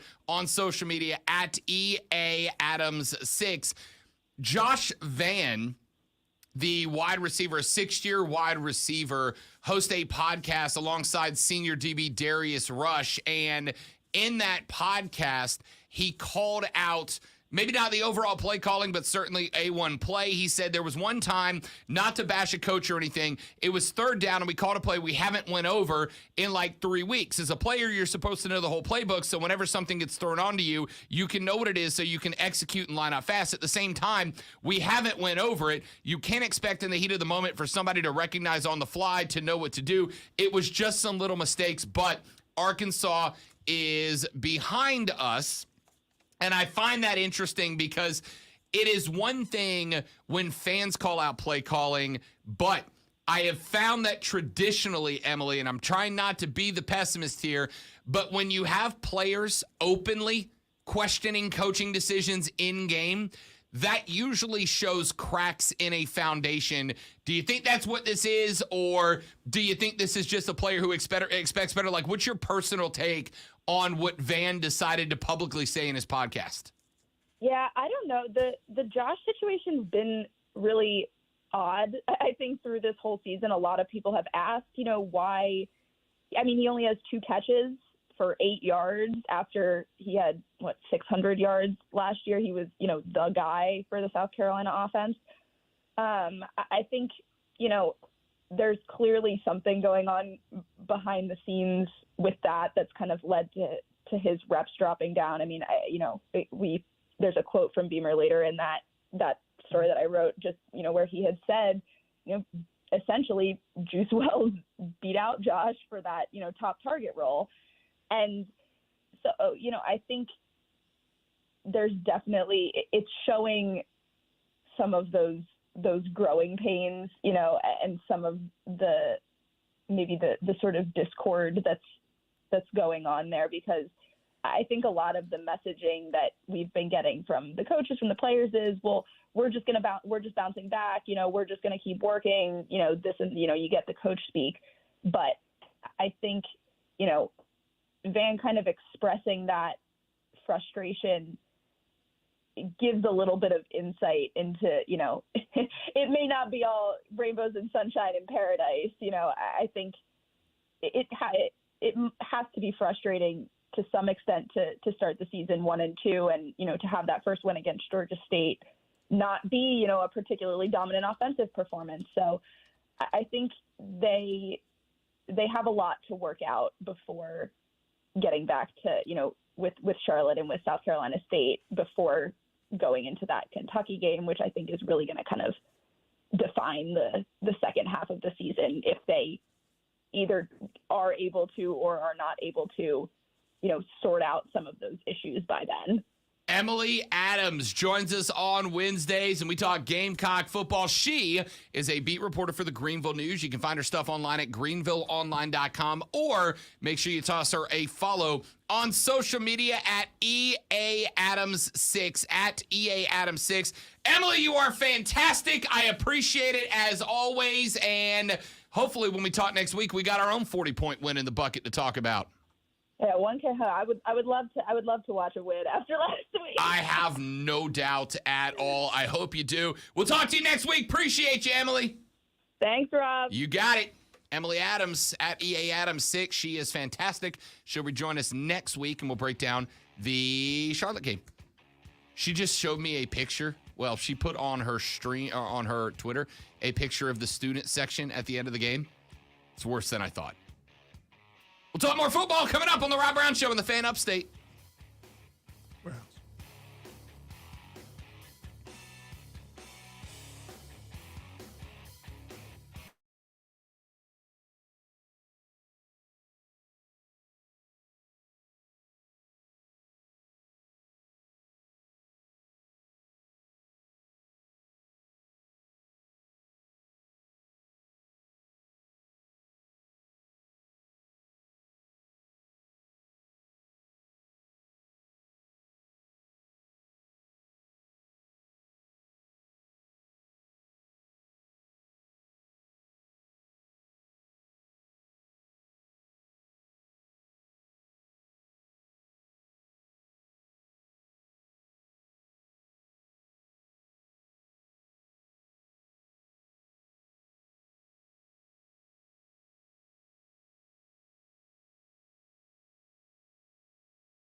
So you may not be able to read the sheets that I'm putting up there, but at least the wall will not be blank anymore. And that requires an eye for detail. Because when safety and well-being are on the line, it's the details that can save lives. Even when no one else is watching, you see everything. Granger gets you, and we're here for you, and all the ones who get it done with a wide range of safety products and solutions. Plus board-certified safety consultants here to answer your questions. Call, click Granger.com, or just stop by. Granger, for the ones who get it done. If you own a business, this has been a bumpy ride. From pandemic to inflation, I'm sure you could use a break. If your business has 5 or more employees and 5 So what if at 9:23 on 9:23, all you see is the rabbit? Just a slow intro. Yeah. I'd be cool with that. Just laying in the ring. The team of tax attorneys we have put together are highly trained in this little-known payroll tax refund program. We do all the work, charge not a dime up front, and simply share a percentage of the cash that we get for you. Businesses of all types can qualify, including those that took PPP, nonprofits, and even those that had increases in sales. We have helped return over $1 billion to businesses, and we can help you too. Just go to getrefunds.com/sports, click on Qualify Me, and answer a few questions. This payroll tax refund is only available for a limited period of time. Don't lose out on up to $26,000 per employee. Go to All right, let me put this picture up on the stream real quick. I forgot to do that. Because you're a hater. This is. Let me see if I can Hater. get the time. Somebody drinking that haterade. I'm not drinking haterade, man. But look at that picture. That's not a good Got a look. full-on glass of haterade. Yeah, you're not a right. good look. This never happens to any team I'm not saying anywhere it doesn't. I'm else. just saying for a fan base that prides itself on, we stay till the game's over. No, you don't. So this never happens to Clemson or, let's Missing say the point. Georgia Tech Missing the or no, I'm not actually.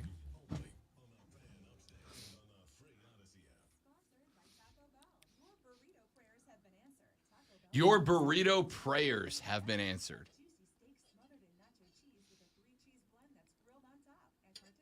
Those lines are long, Keegan. At least you get it. Not piling on like Rob Brown.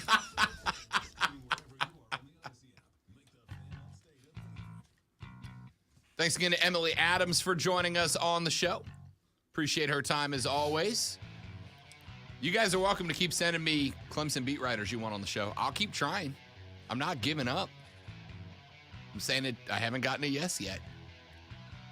I just saw a tweet come up.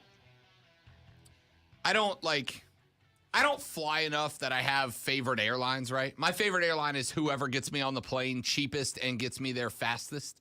It's my favorite airline. But one particular airline just put up a tweet. And I'm not gonna tell you which one it is because I don't want to get accused of anything here. But this airline, Lonzo, you don't fly, so you don't necessarily know. Nor shall I ever. Yeah. If I fly, I die. So you dramatic, but okay. This airline that shan't be mentioned here gave an entire flight full of folks headed to Hawaii, gave the entire cabin ukuleles. I was going to say, is that a ukulele? Yep. Gave the entire cabin ukuleles and then gave them ukulele lessons while they were on their flight to Hawaii. And, I go on vacation to get away from real life, right? And if you ever go on vacation with Rob Brown, what you'll discover is that Rob Brown goes full in to wherever he is. Like when we went to New York, I'm like, let me get some New York pizza. Let me go to Times Square. When it's in Boston, I'm like, gotta hit a Fenway Park, see a Red Sox game. When we're in the Dominican, like every shirt I brought was like a floral pattern shirt. I drank nothing but rum for a week. Like I'm all in for whatever the culture is of the area that I'm visiting on vacation. But I am 100% sure that if I got on a plane where every passenger in the cabin had a ukulele, I would be going full JEFF JARRETT and breaking some ukuleles over people's back. I am not trying to start my vacation with a cabin full of people learning the ukulele. Wow. I am so disappointed. You as a or is this the haughty musician? No. Is this I know how to play this instrument and you people do not. If you can play a ukulele, right? If you can play a ukulele and you're playing some good stuff, I'm all in. I love music. You know what I'm not here for? A rousing rendition of Somewhere Over the Rainbow played on the ukulele by everyone in that cabin. That would be amazing. People who have never played a ukulele. You don't know that. You don't know that. If I got on a plane, right? If I got on a plane and there was like an orchestra on the plane and they all got out their instruments and started playing orchestra music, I'd be like, this is the coolest plane ride of all time. No, you would have no hearing anymore. You get the point. If a bunch of musicians started playing actual music on the plane, I'd be like, hell yeah, let's go. But if I got on the plane and there were a bunch of people who never played uke trying to learn the uke, it would be hell. What if there were a bunch of freestyle rappers on that plane? Would you be okay with that? If they were good, yes. Just dropping bars. And what if they weren't good? Then I would hate that too. I would hate it if they were guitar players. How can you get mad at a ukulele? Saxophoners, if they were tromboners, I would hate it. If it was a bunch of people who have never played any instrument, and you gave the entire plane a ukulele and oh God. I'd be like, you know what? If you'll just open the door, I'll just jump out here. All right, so we've seen signs, and I can recognize this because I'm an expert of Old Man Rob just showing up. And Old Man Rob is here again.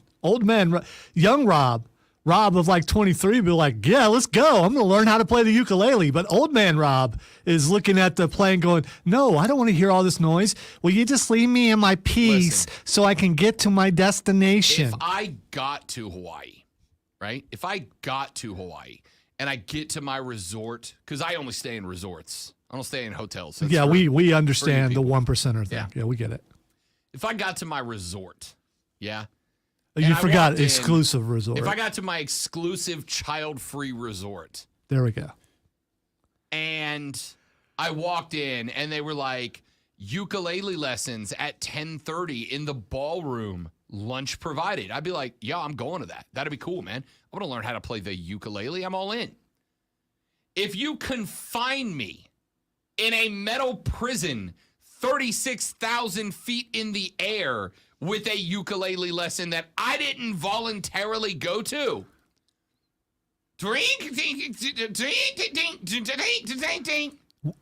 I would be cracking ukuleles. So you already said an orchestra. Would you be okay if it was a bunch of didgeridoos? If they were people who knew how to play them, maybe. You got a better chance of learning how to play a didgeridoo than you do a ukulele. What if it were banjos? Again. That would be a nightmare for me. If it was a bunch of people who knew how to play a banjo and they were playing music, I'd be like, sweet, free concert. All right, so if you got into a tour bus and there was a bunch of people who broke out banjos but had never played it, and they're like, all right, everybody, we're gonna give you a banjo lesson now. Lonzo, you would hit the driver in the back of the head, take over that bus and ram it into a cliff to make it stop. Well, I was going to say I would be going to a family reunion, but all my family knows how to play just about everything in the world except for me. So I don't get, those people look happy, dude. Look at them. Those are some happy people. There may be a Rob Brown there in the back, unpictured, or maybe just went to the bathroom and plans on staying in there the entire time. Yup. I would not. What if they're by the end of the flight, there are some people in there who could play a simple ukulele song? There's not. You don't know that? Even if there was, there would be a couple. That is a 747 filled with people who cannot play a uke, and we all know that guy who's not gonna stop. My little brother's like this. I love my little brother. I love him dearly. But if my little brother finds a guitar, he will not stop playing it. It'd be a room full of people trying to have a conversation. Nobody's interested. And he's over in the corner like, my dog got hit by a truck and my dad left my mom when I was 6. Do I detect some guitar envy? Does the little bro No, I'm play better than than he you? is. Are you? Yes. Okay. All right. And I'm not mad. I'm actually really glad he this learned was how your to play chance. guitar. This was your chance to point out that you're a better guitar player than your brother. I mean, you brought that part up.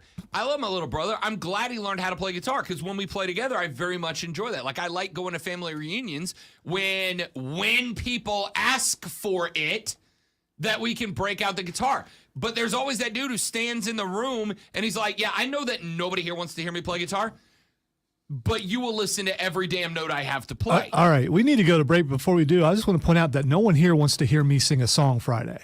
Right, so that's a punishment. under your logic, we should not be doing That's that. why it's a punishment. Because, someone might be on a plane and being forced to hear me wail Friday. You know what they're not going to do? Put it on a loudspeaker and force the whole plane to do it.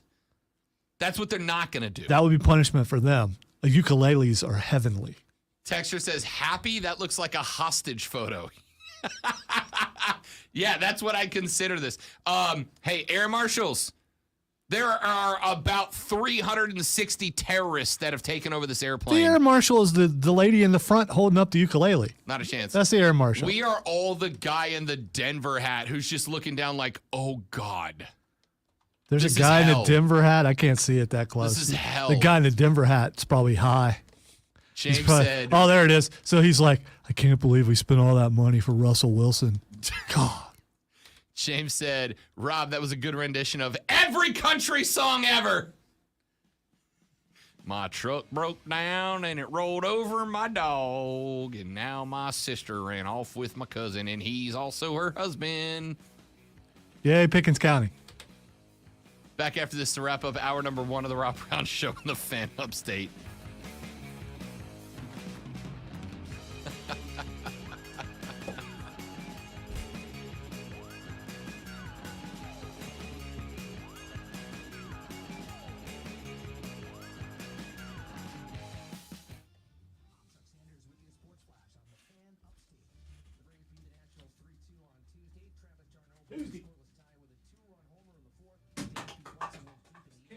Not your birthday anymore.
Fan, new boombox idea. Rob has to do a segment with a mariachi band in the background with no talent.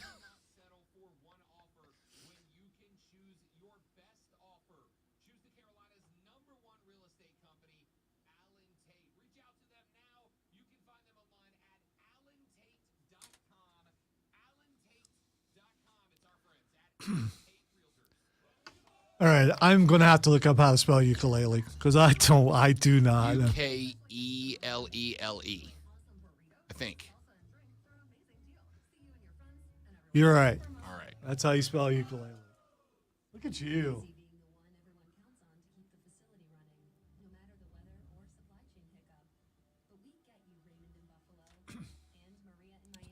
Please make sure when Christmas rolls around that you send Rob either an actual ukulele or just ukulele music played wrong.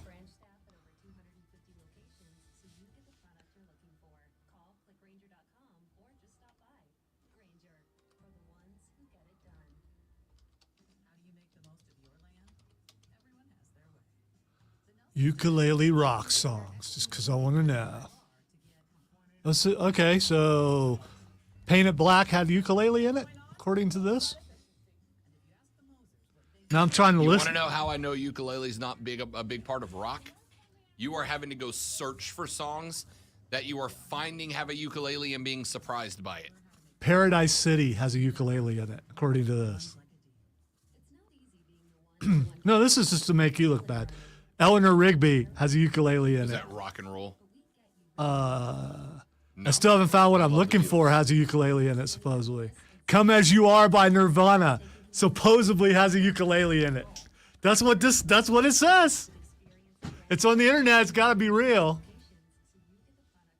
I Won't Back Down from Tom Petty. Space Oddity by David Bowie. You're a ukulele hater.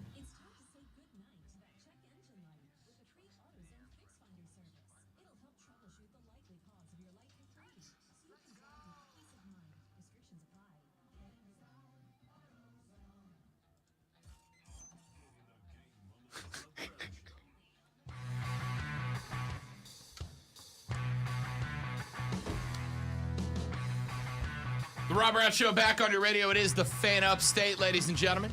Glad to have you. Rob, the great Malonzo, and you. Be a part of the show. 844-FAN phone, 844-FANOFONE. That's 844-326-3663.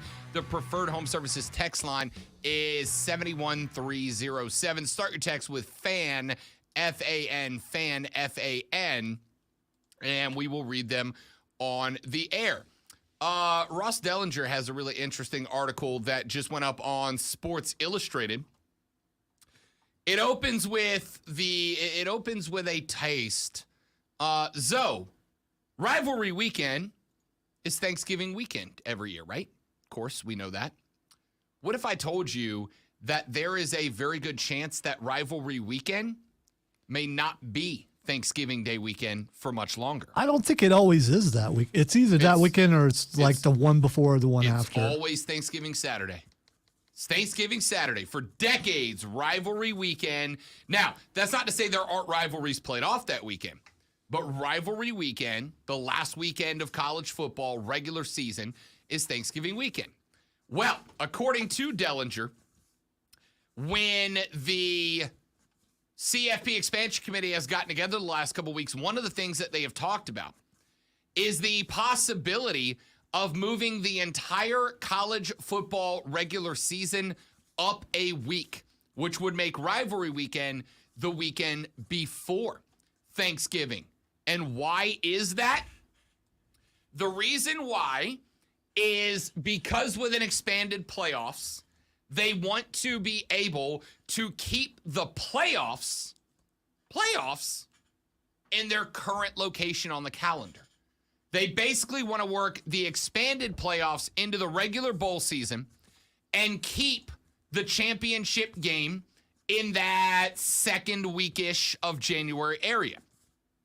And why is that? I'm going to tell you why they are looking at doing this. Dellinger said, quote, "After the latest CFP commissioners meetings, we wrote about how shifting the regular season is a central discussion point in playoff expansion. It would provide flexibility for the additional playoff games, expanding what is a tight December window," end quote. So why would that be the case? Why would that be the case? Why would they call for an earlier start to the season, moving what is now week 0 as week 1 and moving week 0 into week -1, I guess, is how numbers work? So wait, this solves the week 0 thing? There's no longer week 0? No, we move them. Move them. Ain't nobody care about the date anyway. It's all about who's playing who. Move them, make week 0, week 1, and the world has one less problem in it.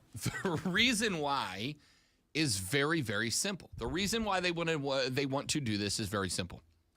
It is because when you get to January, late December into January, you are at critical NFL time, right? You were talking towards the end of the calendar about divisional playoff races shaping up, about wild card round chases shaping up. And especially now with the new NFL expanded format where only one team gets a bye, now teams are going to be fighting for that number one spot in ways they may not have been in the past. Then, if you were to push the college football season back any further, you would push them into a spot where they would be going up against the NFL playoffs. And it's very simple. College football does not want to get into a spot where they are competing with the NFL playoffs. They don't want to do it. They don't want college football Saturday bowl games when especially lower tier bowl games already have a tough time attracting audiences, going up against NFL very late regular season games, wild card and divisional round games. Because, not that they'll lose, they will, not that they lose, but because of the fact that it would take away a big chunk of the audience. It is very simple. Once again, like every other decision in college football we've talked about, you can directly trace it back to one thing. How do we get the most money out of this? How do we squeeze the last red cent out of any given situation?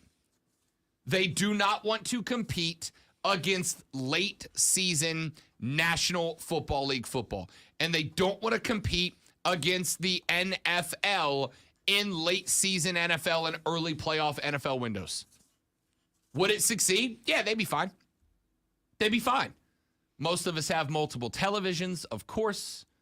I think a large chunk of us would be 100% watching all of it. But they would lose money. They would not have the same amount of viewership as they do now when they're pretty much up against nothing because the NFL's only running on Saturday, or excuse me, on Sunday. So yes, they will take rivalry weekend off of Thanksgiving Day weekend and move it up to the week before Thanksgiving to not compete against the National Football League. My question is, are y'all good with that? Are y'all good with that? Are y'all okay with that?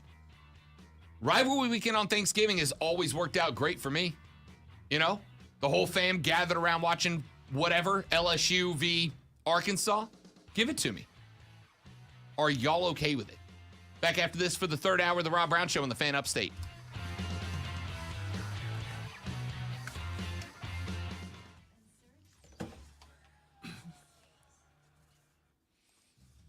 Other songs with ukuleles in them. Stairway to Heaven. Octopus's Garden. Sweet Home Alabama. Keep Your Hands to Yourself. Dreams by Fleetwood Mac. Let's see. Don't Fear the Reaper. He Ain't Heavy, He's My Brother. Sweet Girl by Fleetwood Mac.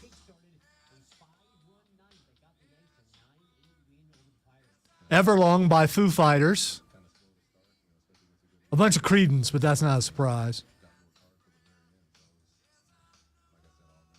You actually trying to hear it? Yeah.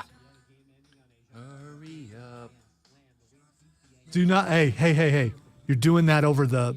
Don't. You can sing it. No. They can hear that. Let me take you out of utility. You gonna get us banned, dude.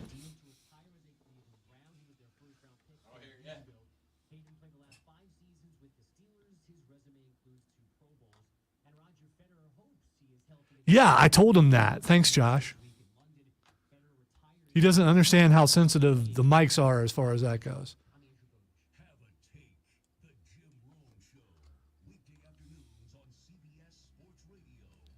And the fact that he was holding the phone right up near the microphone. Goober.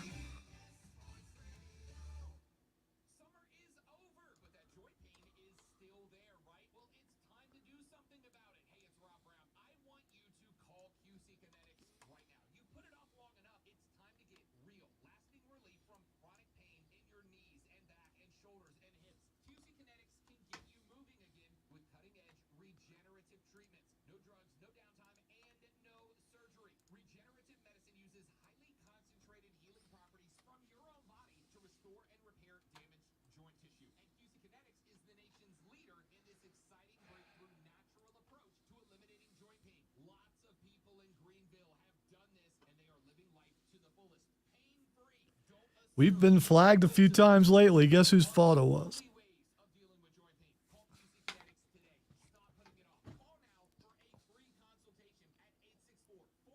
Making my hair hurt.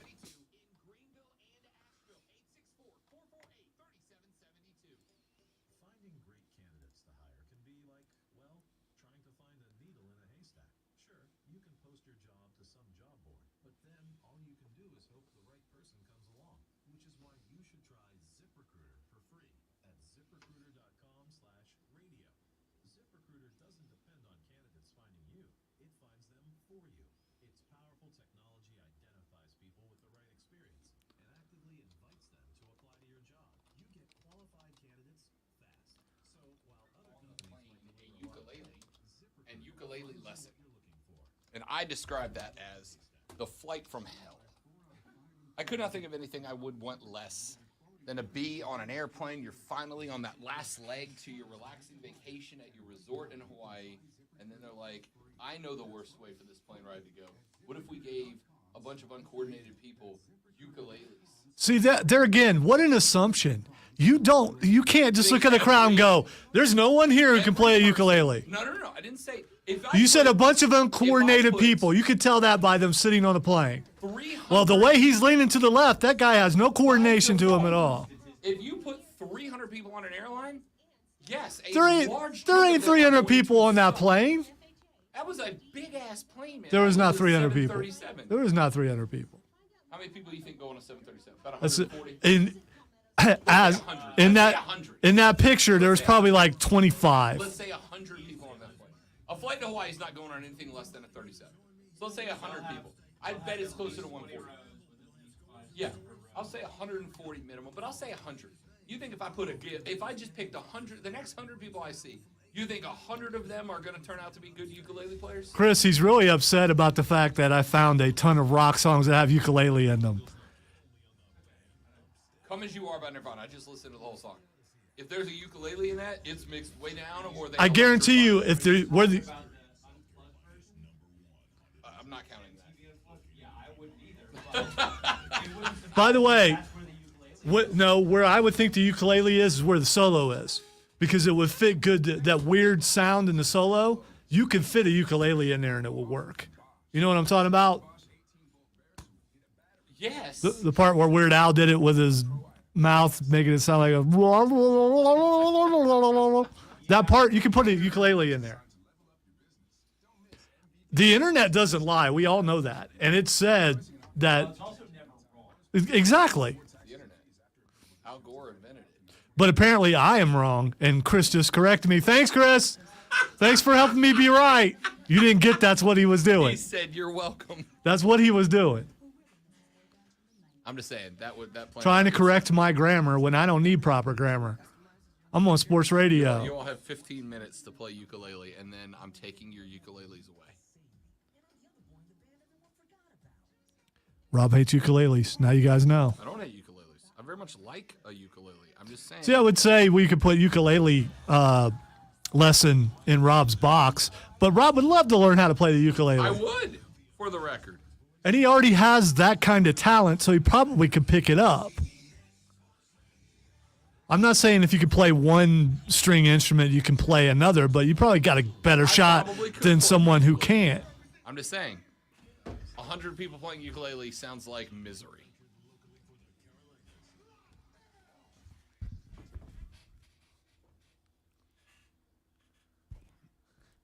This ukulele thing has created dissension amongst the ranks. I'm just saying, 100 people on a plane playing ukulele would be hell. You had to go down the hall and get Chris to come to stand in the doorway to agree with you. I did not go get him. As if that makes your argument better because he's on your side. He just heard the discussion and was like, well, this needs to be fixed. And I appreciate his No, what he efforts. heard was, that sounds like a semantic argument. I appreciated his efforts in being correct. Of course, because he is on your side. Yeah, the correct side. And you guys both are wrong. Ladies and gentlemen, the third, the final, the best, the money hour of the Rob Brown Show starts right now. This is the Fan Upstate. Welcome back, y'all. Good to have you. Rob Brown, the great one, Lonzo, and you. By the way, I guarantee you our boss loves ukulele. I am not anti-ukulele. I am pro-ukulele. I'm just saying 100 people with a ukulele in one place would suck. It just would. You don't have to like it. It just would. It just would. All right. Let's get into some stuff in the final hour of the show, shall we? Let's get into some stuff in the third hour of the show. Ask you guys to end the last hour. Are you good with college football's rivalry weekend being moved away from Thanksgiving weekend in order to fit the expanded playoffs into the current December window as to not compete with the National Football League? It's one of those things where I go, I understand not wanting to have your college football championship playoff games up against the NFL's playoff games, because it's not that you'll lose. You just won't do the numbers that you currently do and expect to do in an expanded window. But at the same time, man, I really like rivalry weekend being on Thanksgiving weekend. It is a weekend that we already have planned to not do anything, right? So we get now. Is it the worst thing in the world to move it to the week before? No, not really. Not really. I'm just guessing all the fan bases and the players for sure won't go, you know what? We're used to playing this game on Thanksgiving weekend. We're just not going to play. We're just not doing it. How dare you move? It has to be on that weekend or it cannot be played. Yeah, look, I don't care when you play the Palmetto Bowl. I don't care if you play it on Thanksgiving weekend. I don't care if you play it the weekend before. I don't care if you play it July. Me either. Unfortunately, the results are been about the same like every year. So yeah, move it to next week. Yeah, that's fine. Get it out of the way. It doesn't matter that much to me. I'm just saying the reason why is very simple. To the folks that are like up in arms about it, the reason why is very simple. And at the end of the day, if it comes down to I just don't like it versus it's going to cost them $1 billion, you know what the decision is going to be. You know what the decision is going to be. All right, let me get this in here real quick. Lonzo, is there a place for smack talk in sports? There is, right? Yeah, it's called 97.1 The Fan. 97.7 FM Greenville, 97.1 FM Spartanburg, your home for sports talk, smack talk in the upstate. The best smack talk is from 9 to noon. Yeah, correct. The other, yeah, they're not that good at it. They're not. So remember the story a couple of weeks ago about the women's basketball coach at North Carolina? Come on and raise up. The NC coach at North Carolina, the Tar Heels coach of women's basketball, Courtney Bangert, she got in trouble because she was talking about their rivals, right? She said, talking about Duke and NC State, she said, I hate both of them probably more than I should because I don't have the history that everybody else has. Duke is a national and international rivalry that I love. NC State fans are so classless, I don't even like going there, right? So I don't know. It's a hard one. She went on to say she respects Duke for being more irrelevant while NC State fans are mean. She said she hates going to their tiny little gym, et cetera, because NC State fans are classless and mean. She was forced by North Carolina later to apologize for those comments. Issued a very long apology via her social media accounts. And apologized to NC State for calling them classless, mean, and saying they have a tiny, insignificant gymnasium. That's the best part. Yeah, hilarious. And your gymnasium. And your gym sucks. It's tiny and insignificant. I loved it. And she got in trouble and had to apologize. Well, North Carolina freshman quarterback Drake May had to issue an apology. Let me tell you what Drake May said, Zoe, and see if you believe that it calls for an apology. He said, quote, I didn't want to miss out on the home state, seeing Sam being a hometown kid too. Whether you want to admit it or not, growing up in Carolina, you're going to be a Carolina fan. Some people may say state, but really, people who go to state just can't get into Carolina, end quote. He said, when you're growing up in North Carolina, you're a Tar Heel fan. And the people who go to NC State are people who can't get into North Carolina. And then he was, I don't know if he was forced. I don't know if this was his own self-recognition or what. But then he followed up with a tweet at Drake May 2, where he said, quote, I made a remark today about NC State, and I want to apologize. I was answering a question about playing in state and said something I shouldn't have. I said it as a joke, but it was inappropriate. I feel bad and need to do a better job representing our program and this university, end quote. So the coaches or somebody made him apologize. That's the impression that I get, but I don't know for a fact. I've been in trouble here before for saying something about a team that I say stuff about all the time. Got taken down to the office at the time because they took it really seriously. They didn't make me issue an apology, though, because when I went down there, I was asked to say something controversial, and I said Clemson sucks.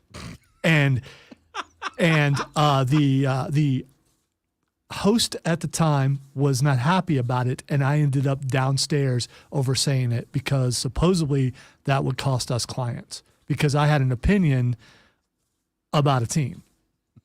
So I can see where some people would be extra sensitive about this. And that, by the way, happened like 20 years ago. So he didn't issue that apology. They made him do that. That's the impression I get. And that just makes you believe in today's society you can't talk bad about your rival in certain places, and that's unfortunate. It is, because that's part of the fun. That is part of the fun. The back and forth between you and your rival, that's part of the fun. So now every time you say something that's considered controversial by someone, you have to issue an apology. There are times to put the rivalry aside. Okay, there are times to play the rivalry. If you're at your job and they introduce you to your new partner on a big project and he's from your rival school, you don't get to go, that guy's school sucks. I hate him. I'm not doing this. You know what? Usually, if you work hand in hand with a rival, you're going to have fun with it. You guys are going to rib each other back and forth, and it's going to be hopefully good-natured, and it's going to help with your chemistry, and you're going to do a good job because of that.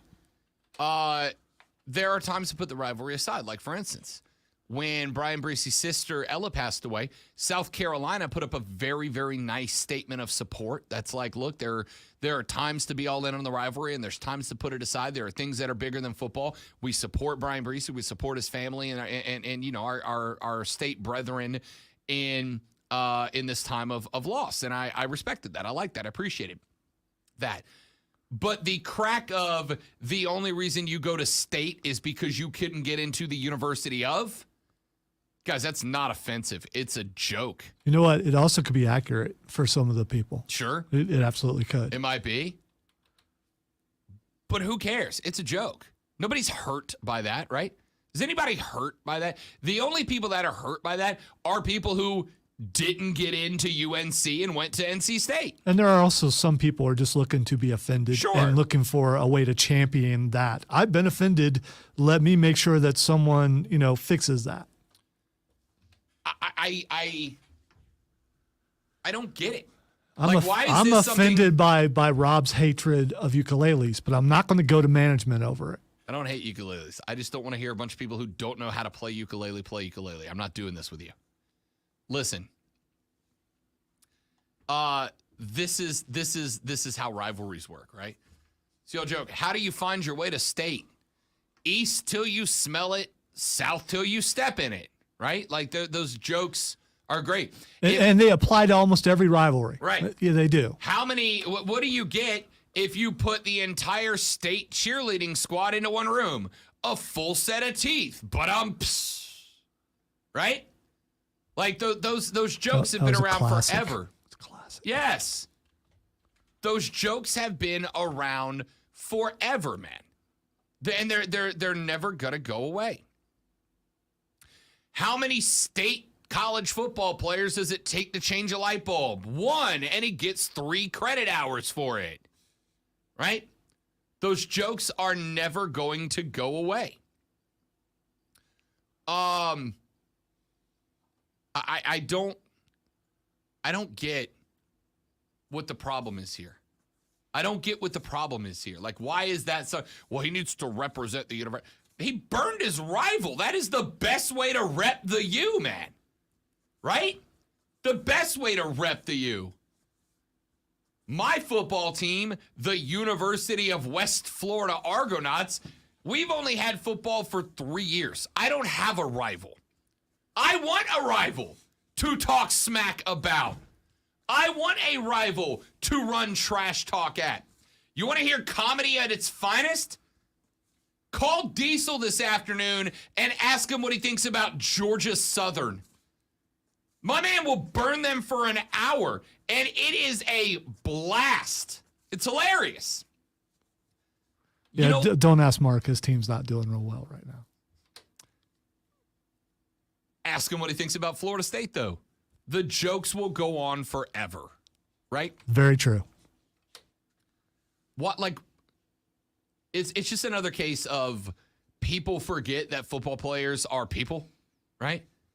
Yes, he has a rivalry with NC. Like, could you imagine the world in which he has to apologize for making the joke that if you go to state, it's because you didn't get into the U? Like, what do those people want? I feel like Carolina should wear tuxedos over their pads, right? As a sign of respect. It's a formal event. In fact, why don't they just go ahead and paint the NC State logo on the field at their stadium? Because that is respect. Like, knock it off, dude. Let my man live. He had a sick burn. He dropped it on his rival. If you want him to stop NC State, go beat him. He's the quarterback. He's the one guy that you are going to take shots at on every single snap. Go beat him up. Have you ever met someone who doesn't understand sarcasm or snarky comments? Yes. Those people are, it's hard to get through to them. I speak a foreign language to those people. Yes, same here. And I'm taking it that there was someone like that who heard the comment and complained to someone in power and had him apologize. Man, I don't get it. Texter said, Rob, sick Boss Tones reference. Yeah, the world needs more ska. More mighty, mighty Boss Tones. I don't understand it. I don't get it. Right? Like, I don't get it. My dude made a joke. It very clearly was do you genuinely think in his real life he believes NC State fans are not capable of living? I don't understand. Well, he may genuinely believe that they're there because they couldn't get into his school. He might actually believe that. I don't know, man. It's such a dumb thing to get mad about. It really is. All right, let's take a break. When we come back here in just a minute, we've got to talk about Aaron Judge and what that dude is doing from the dish this year. We watched him do it all year, and I kept waiting for the drop-off, right? Because there's been a drop-off every year. And yes, I know that Yankees baseball isn't going to be a top priority topic in this area. But baseball is, and A. Judge is baseball right now. So we'll talk about that. Plus, with a win last night, a very close win over the DC Nats, the Atlanta Braves are back in the postseason. But do they have enough firepower to get by the Mets? They passed them once. They gave the lead back. Can they take it back and be the 2 seed? We'll talk about that and a whole lot more. Rob Brown, Lonzo, you, the Rob Brown Show's on your radio. It's the Fan Upstate. Where's my... Be right back, stream.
Which song would that be?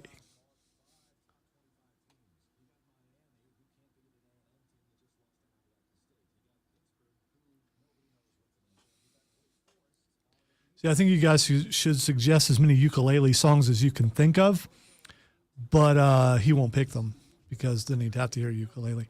By the way, I don't think he hates ukulele. I think he really wants to learn how to play ukulele.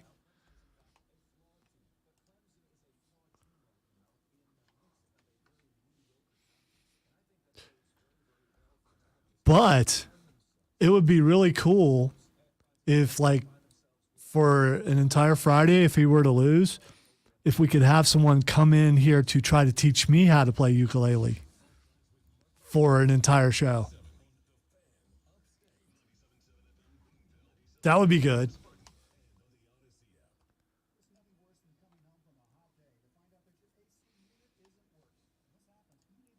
Might actually know a couple people.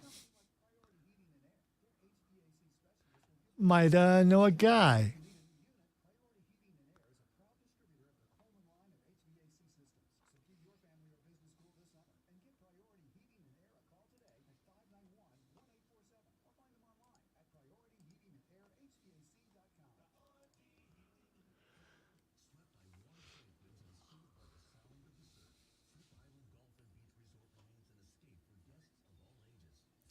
I think it would be very good. I could do that, but I got a better idea for that. I'm not going to give that away. So in your box, I think should be someone to come in to teach me how to play ukulele for an entire show. The look that I just got. By the way, in your defense, I said that I don't think you dislike you. No, yeah, but I can't play a ukulele. And if I could play a ukulele, if I was, taught how to play a ukulele, I would make sure I played it poorly for the entire time because that would make it punishment.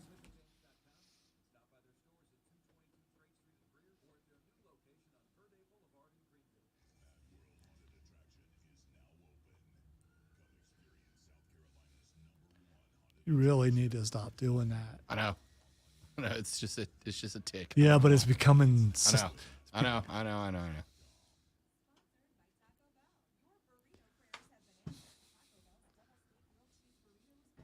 It's starting to grow. You don't want it to grow.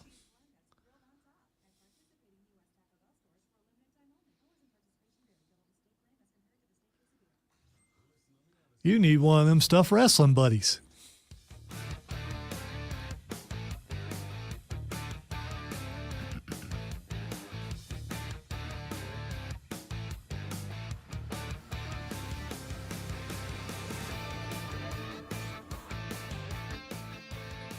The Rob Brown Show rolls on. It is the Fan Upstate. Rob and Lonzo with you. Aaron Judge, 60 dingers and counting. Dude has gone to another level.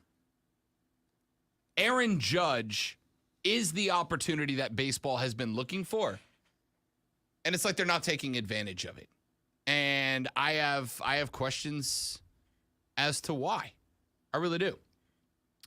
Aaron Judge has gone and elevated the game. He is certainly not a young guy, right? Like, I think that baseball is looking for young superstars, right? Juan Soto's of the world, 23 years old. Now, granted, since he left D.C., Juan Soto's kind of fallen off just a little bit.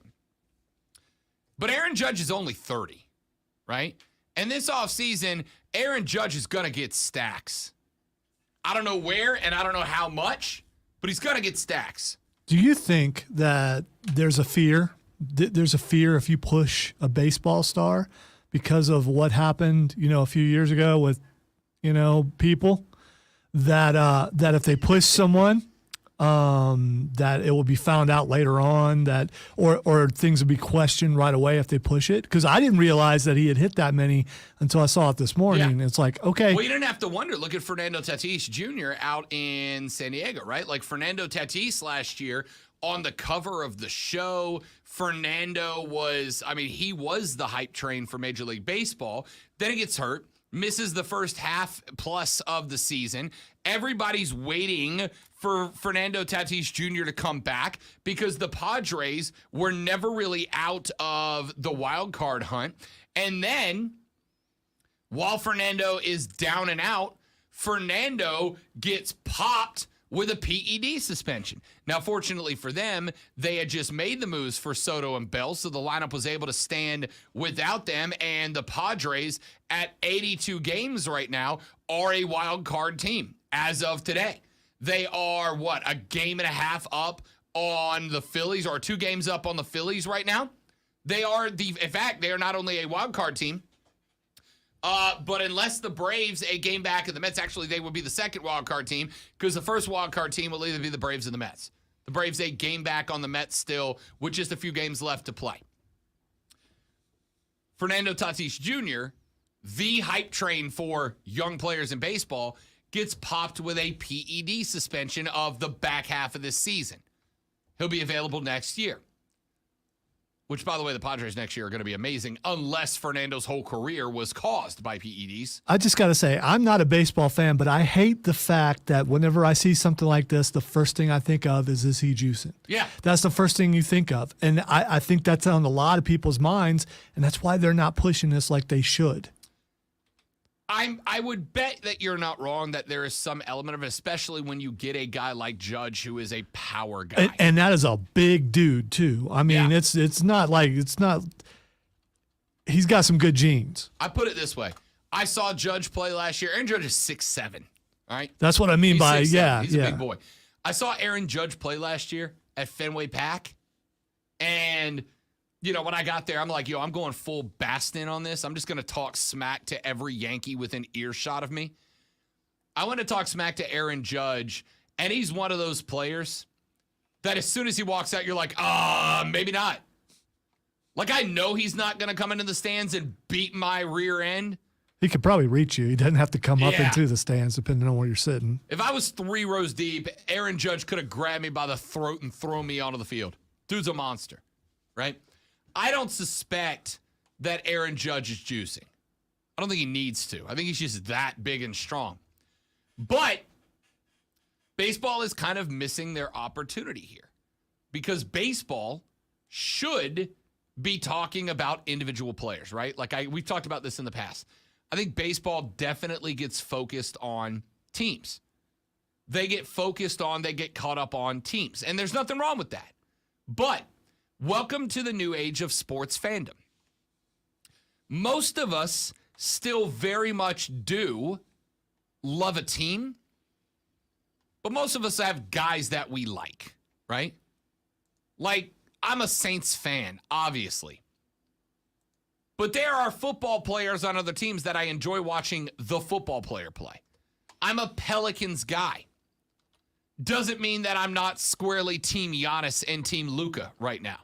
I enjoy watching them play. In baseball, like outside of a couple of pitchers, I don't really think that they pitch individual players as much as they could and should. And Aaron Judge is the perfect opportunity right now. He is the perfect opportunity right now. A 6'7", 282-pound out player who smokes the baseball like nobody else is doing in the game right now. What else do you need?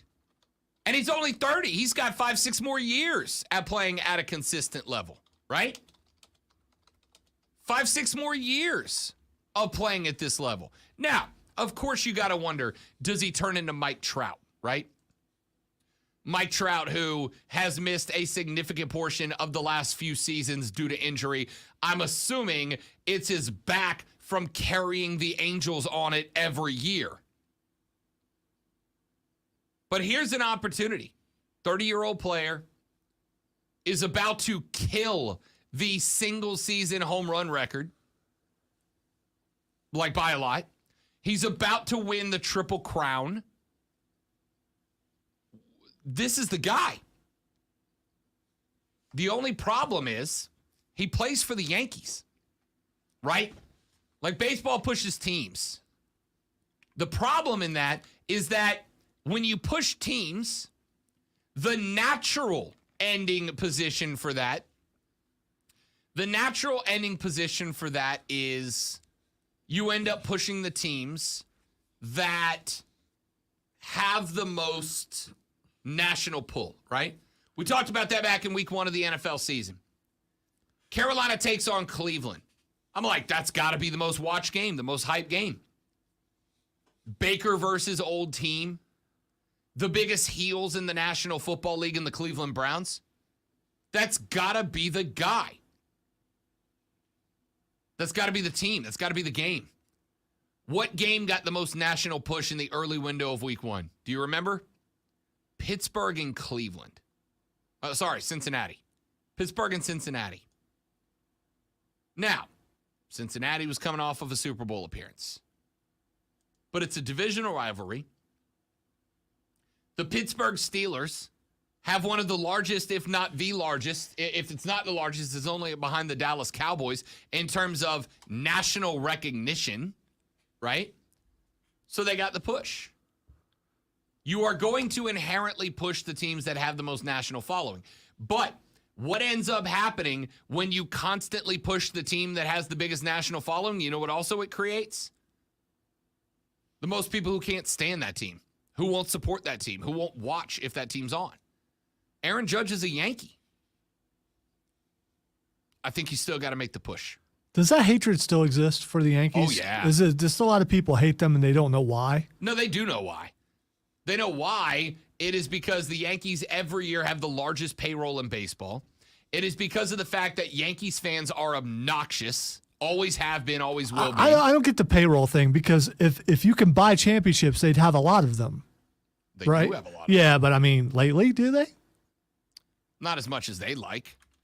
But again, it's they are hated for the same reason the Dallas Cowboys are hated, right? People don't hate the Cowboys because of their success. They hate the Cowboys because their fans are obnoxious. So maybe I don't get it because I don't hate the Cowboys. I mean, I don't love them either, but I don't hate them. Oh, I do. Can't stand them. Because of their fans. My old morning show co-host, Adam McCloskey, big Cowboys guy. I love the guy. But I can't watch or talk NFL football with him. Because he's an obnoxious Cowboys fan. Yankees are the same way. Their fans are like, we kicked your ass in 1927. I think most of the Cowboy fans that I know are outstanding gentlemen. Liar. I'm not saying they're all bad. I'm just saying most of them are obnoxious. Yankees fans are the same way. Yeah, you're about to get a text. I know. And I'm going to laugh. Rob Brown, stop by my office when you get a moment. But, I just think baseball's missing the opportunity because all you get is Aaron Judge and the Yankees take on the Boston Red Sox tonight at 7:30. It's like, all right, man. Like, what? Give me some hype. Give me some hype. Just saying here's the baseball game ain't it. So when he gets close to the actual or tainted record for home runs, does he get more of a push? If he threatens 73, which I doubt he's going to get to 73. How many games left in the regular season? We are in September, aren't we? Yeah. He will set Roger Maris's AL record of 61. The Yankees have 15 games left. So he'd basically need to hit one every game. Actually, no, he'd need to hit 1.2 every game. So he'd need to hit one every game and then have like 4 games where he hits 2. He's not going to get to Barry Bonds. I mean, it's not impossible, but it's not likely. Judge has 11 multi-homer games this season. The best stretches he's had so far. From April 22nd to May 3rd, he hit 8 and 10. If you extend it to May 17th, he hit 13 and 21. From July 14th to 30, he hit 12 in 14. And from August 22nd to September 7th, he hit 9 in 14. So what's the real record? The record that people believe is what? It depends on if you're Take Barry Bonds out of it. 61. If you are in that, well, And the reason why I'm asking this, so when he surpasses that, when baseball people talk, will they ignore what Barry Bonds did and put Judge in there instead? a lot of people will. Let's see. Bonds had 73. McGuire had 70. Sosa had 66. McGuire had 65. Sosa had 64. Sosa had 63. So if you are anti-juicers being in the record books, then the answer is 61 from Roger Maris in 1961. If you don't care about the juicers, then the record is 73 and he has work to do. So it depends on which side of the fence you fall on. If you are juicers shouldn't be in the books, then he's just got to hit 2 more. If you are juicers should be in the books, then he's got to hit 13 more to tie it. This is only regular season, right? So Correct. Regular okay, season all home right, run record. all right. Regular season, individual season, home run record. Correct. So, it just depends on what side of the fence you fall on. Speaking of baseball, talked about this a minute ago. The Atlanta Bravos remain 1 game back of the New York Mets. The bad news is they're 6-4 in their last 10. The Mets are 7-3 in their last 10. The good news is that the Braves are 5-0 in their last 5. What do the Braves have left? They've got a 12-20 game today against the Nationals. Then they've got a 4-game stint against the Phillies. The Phillies ain't bad. The Phillies are a wild card threat right now as well. But the Phillies seem to be slowing up just a little bit. The Phillies are 5-5 in their last 10. The Braves would love to take 3 out of 4 in that series. Then they go back to D.C. for a 3-game set against the Nationals. And then September 30th, October 1st, and October 2nd. The season hangs in the balance because the Braves welcome the Mets into Truist in the ATL. Then they got a 3-game stint against the Marlins to wrap up the season. The Braves just need to hold serve against the Phillies, Nationals, and Marlins. Win those series, and you'll be okay. But you have to beat the Mets outright. Another sweep would be excellent, but you need to go 2 or 3 against the Mets. That's how you get your game back. That's the series that this all comes back to. It is all about Mets Braves on the 30th, 1st, and 2nd. The Mets, on the other hand, have one of the easier finishes to the schedule of the National League, and that's where the Braves have a problem. They play today at 2:10 against the Brewers. They've got a 3-game stint against the Oakland Athletics in Oakland. Should sweep that. They've got a 2-game set against the Marlins, that 3-game set against the Braves, and then they're back home in the Big Apple to welcome D.C. into town to wrap up their season October 3rd, 4th, and 5th. The Mets have an easier path to winning this division than the Braves do. The Braves are going to have to sweep the Mets in that last 3-game stint if they do indeed want to win this division. Can they do it? Sure. Will they? Probably not. You're going to catch Scherzer, who came back off injury and threw a perfect 6 innings before being retired. You're going to have DeGrom back. You are going to catch both of those cats, and both of those cats are white hot right now. The Braves are going to have to hit the bats. They're going to have the bats awake, have to have the bats awake in that 3-game series if they want a crack at it. It's just that simple. 844-FAN phone, 844-FANFONE. Text us on the Preferred Home Services text line 71307. Tweet us at The Rob Brown Show, at Lonzo on Word. And while I've got you, don't forget to download and subscribe to the Views from Mint Street podcast, where Lonzo and I talk Carolina Panthers football exclusively. Ladies and gentlemen, we have dropped another episode on you. It is the midweek episode. It is the episode where we have talked about press conferences. We have given some of our personal opinions on the squad. We will drop another episode on you on Friday. That episode will be our weekend preview pod. That will be the pod where we break down this weekend's game. Panthers at home, welcoming the New Orleans Saints to open up NFC South play. And, by the way, I will be at that game on Sunday. I finally get to head up to the bank for a Panthers game. I will be at that game on Sunday. So if you are one of the folks who have been texting me saying we throw tailgates in Charlotte, shoot me a text. Let me know where. We'll pop by. Bringing up the lady friend. P1 Keegan's coming with. The Madre's flying up. We are going to be rolling around BOA for a couple of hours before the game starts, hitting up tailgates and whatnot, checking out the scene. So if you're going to be tailgating around Charlotte for Saints-Panthers this weekend, do me a favor. Send me a text to 71307 or a tweet at The Rob Brown Show or a message on Facebook at The Rob Brown Show and let me know where your tailgate is, and I'll do my best to pop by.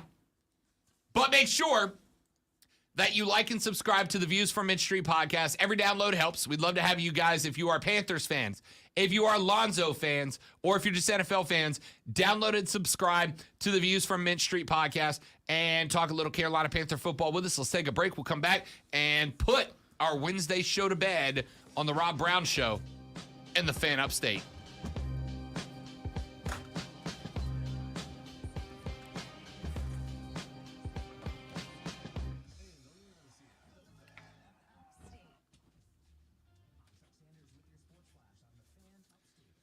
I do not hate ukuleles. Stop it. Stop it.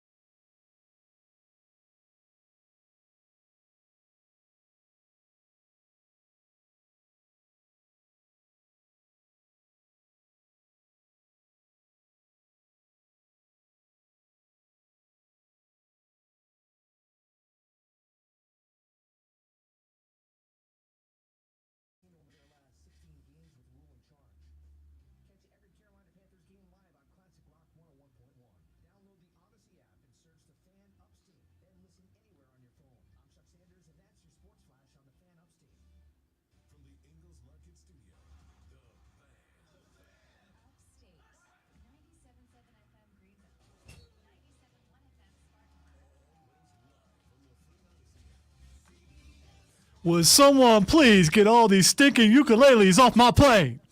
I'm tired of these bleeping ukuleles.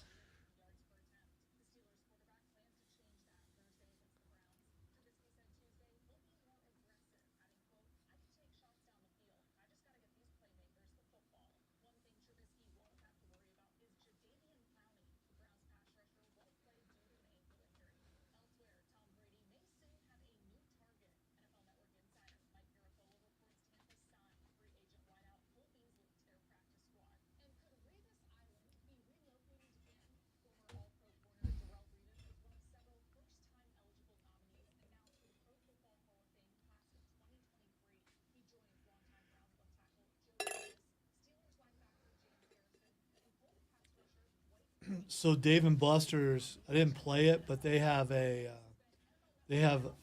stand-up VR game that is huge. Did you see it? It's lightsabers. Dope. Yes.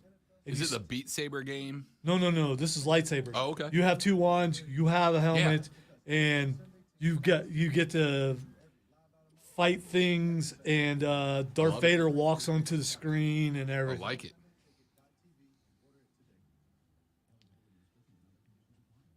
And I didn't play it. I don't know why I didn't play it. Maybe I was worried about embarrassment or something.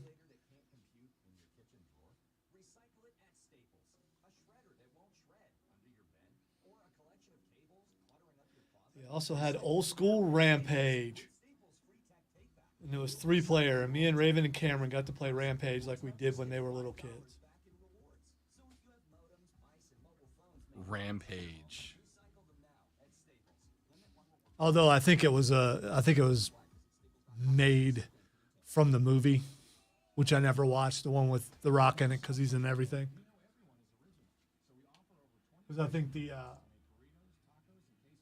King Kong like figure was gray, so which I think the one in that movie was gray.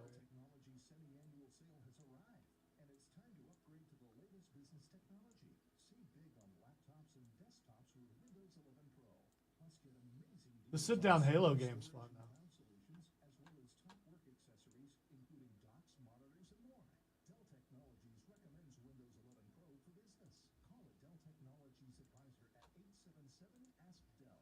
That's 877-ASK-DELL for special business offers during our annual sale. They got those things where you spin the wheel like Price is Right. Yep. Cameron got a 500. He's taking pictures and everything. I was like, did you just? I was bowling. There's a bowling game next to him. I was like, did you just get? And he did.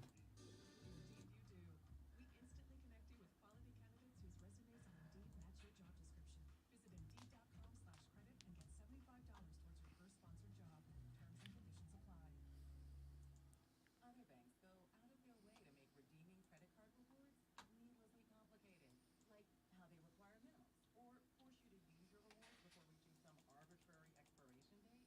But Discover isn't like that. With Discover, you can redeem your rewards for cash in any amount at any time, so you'll never have to jump through hoops. Unless you like the trapezes, then by all means, Trapezes. learn more at discover.com/redeem rewards. Terms apply. This afternoon, sunny with a possible record high of 91. Brought to you by Ashley. Wow, record high. Okay. All the styles, selection, and value you'll need to invite fall in this season. Find furniture you'll love by shopping locally or visit ashley.com today. More than the scores. Real sports talk.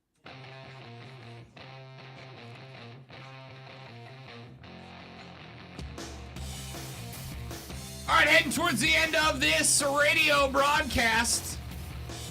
Rob Brown, the great one, Lonzo, you be a part of the show. 844-FAN phone, 844-FANFONE, 844-326-3663. Can also shoot us a tweet on the Preferred Home Services text line at 71307, 71307. Start your text with FAN, F-A-N. Please, no songs. No songs. I mean, this thing is done. It's dead. We have reached our limit of what songs we can accept. So don't send any more. Don't tell a friend to send any.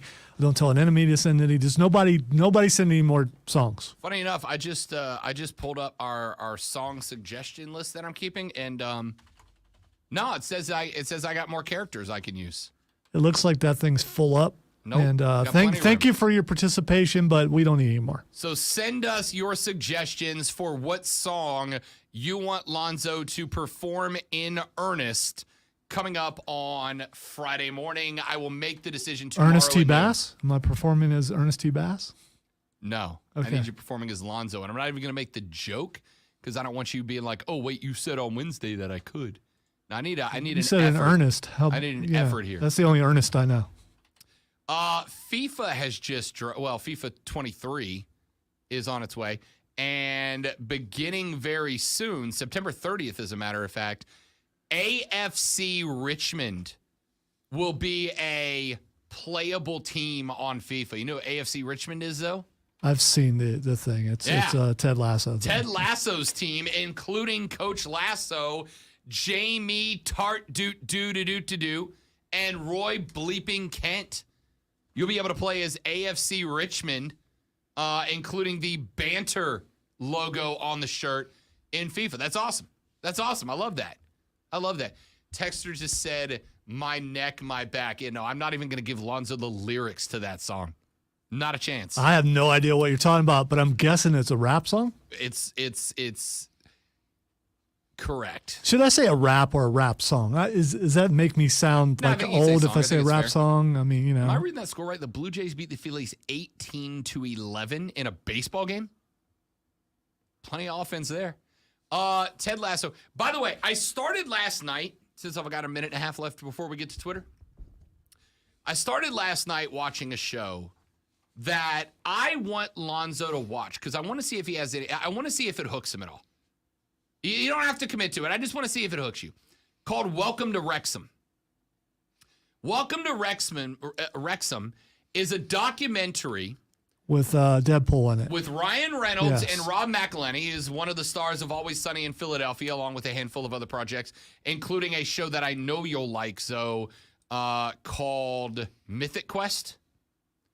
And They purchased a 5th level soccer club in Wrexham in Wales in the UK.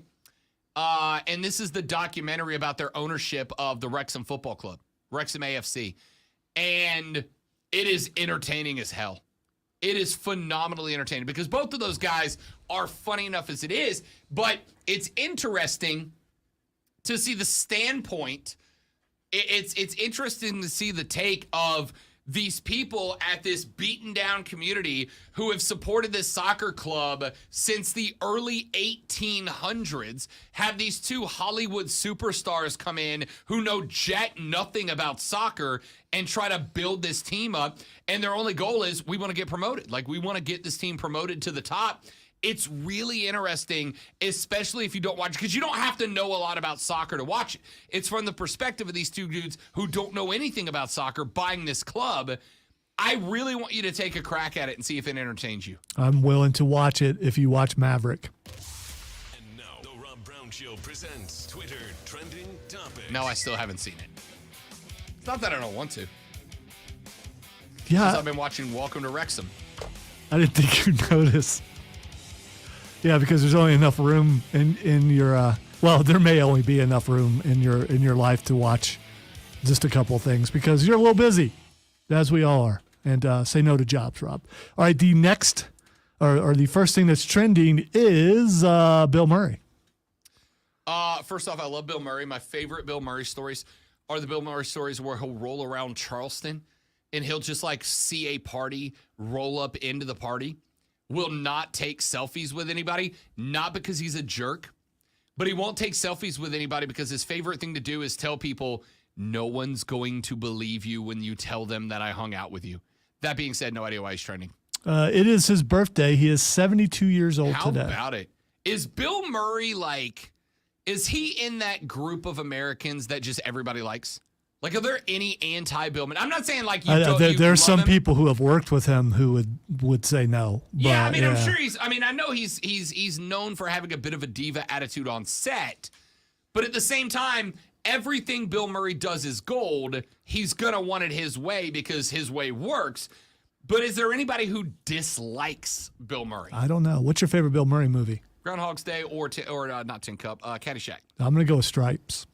I love Stripes too. That's a good pick. Stripes was amazing. People forget how many people were actually in that movie as far as stars go.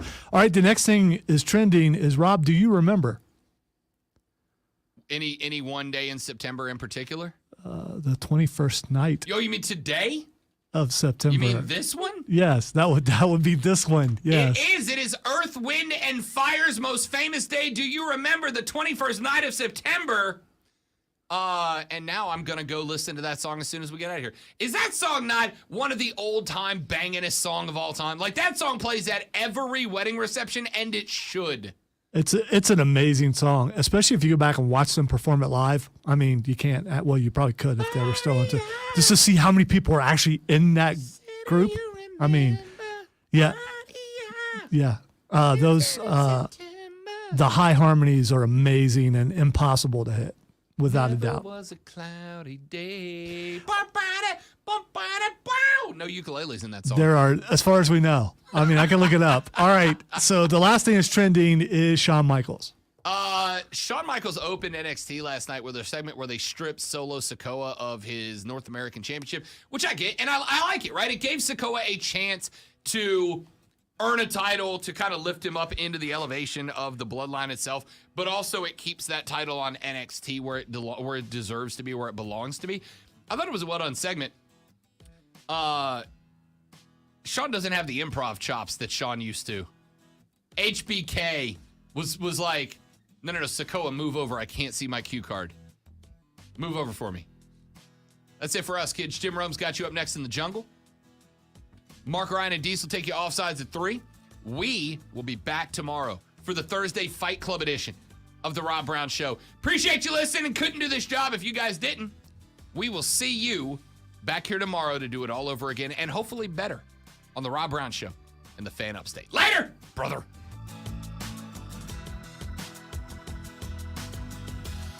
All right, let's see. Skrilla added Skrilla added Build Me Up Buttercup to the line. I don't hate that. I don't know that that's going to be the winner, but I'll put it on the list. I like it. Keegan says, Welcome to Wrexham is so good. It really is. Even if you don't like soccer, Welcome to Wrexham is just a really, really enjoyable take. And he said Mythic Quest. Mythic Quest is fun. You've told me about it before. Yeah, Mythic Quest is fun. I have finally finished it. The Everlight episode, which is their Christmas special, is spectacularly well done and narrated by Sir Anthony Hopkins. Well, how can you be? Yeah, that's good. It's amazing. They had a recent setback because that league won't allow streaming online. I believe that, although I think that's a huge mistake.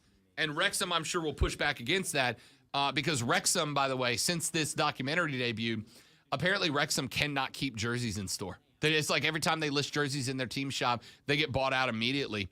But that's how you build hype, man. That's how you build pub. I love it. All right, dudes and dudes.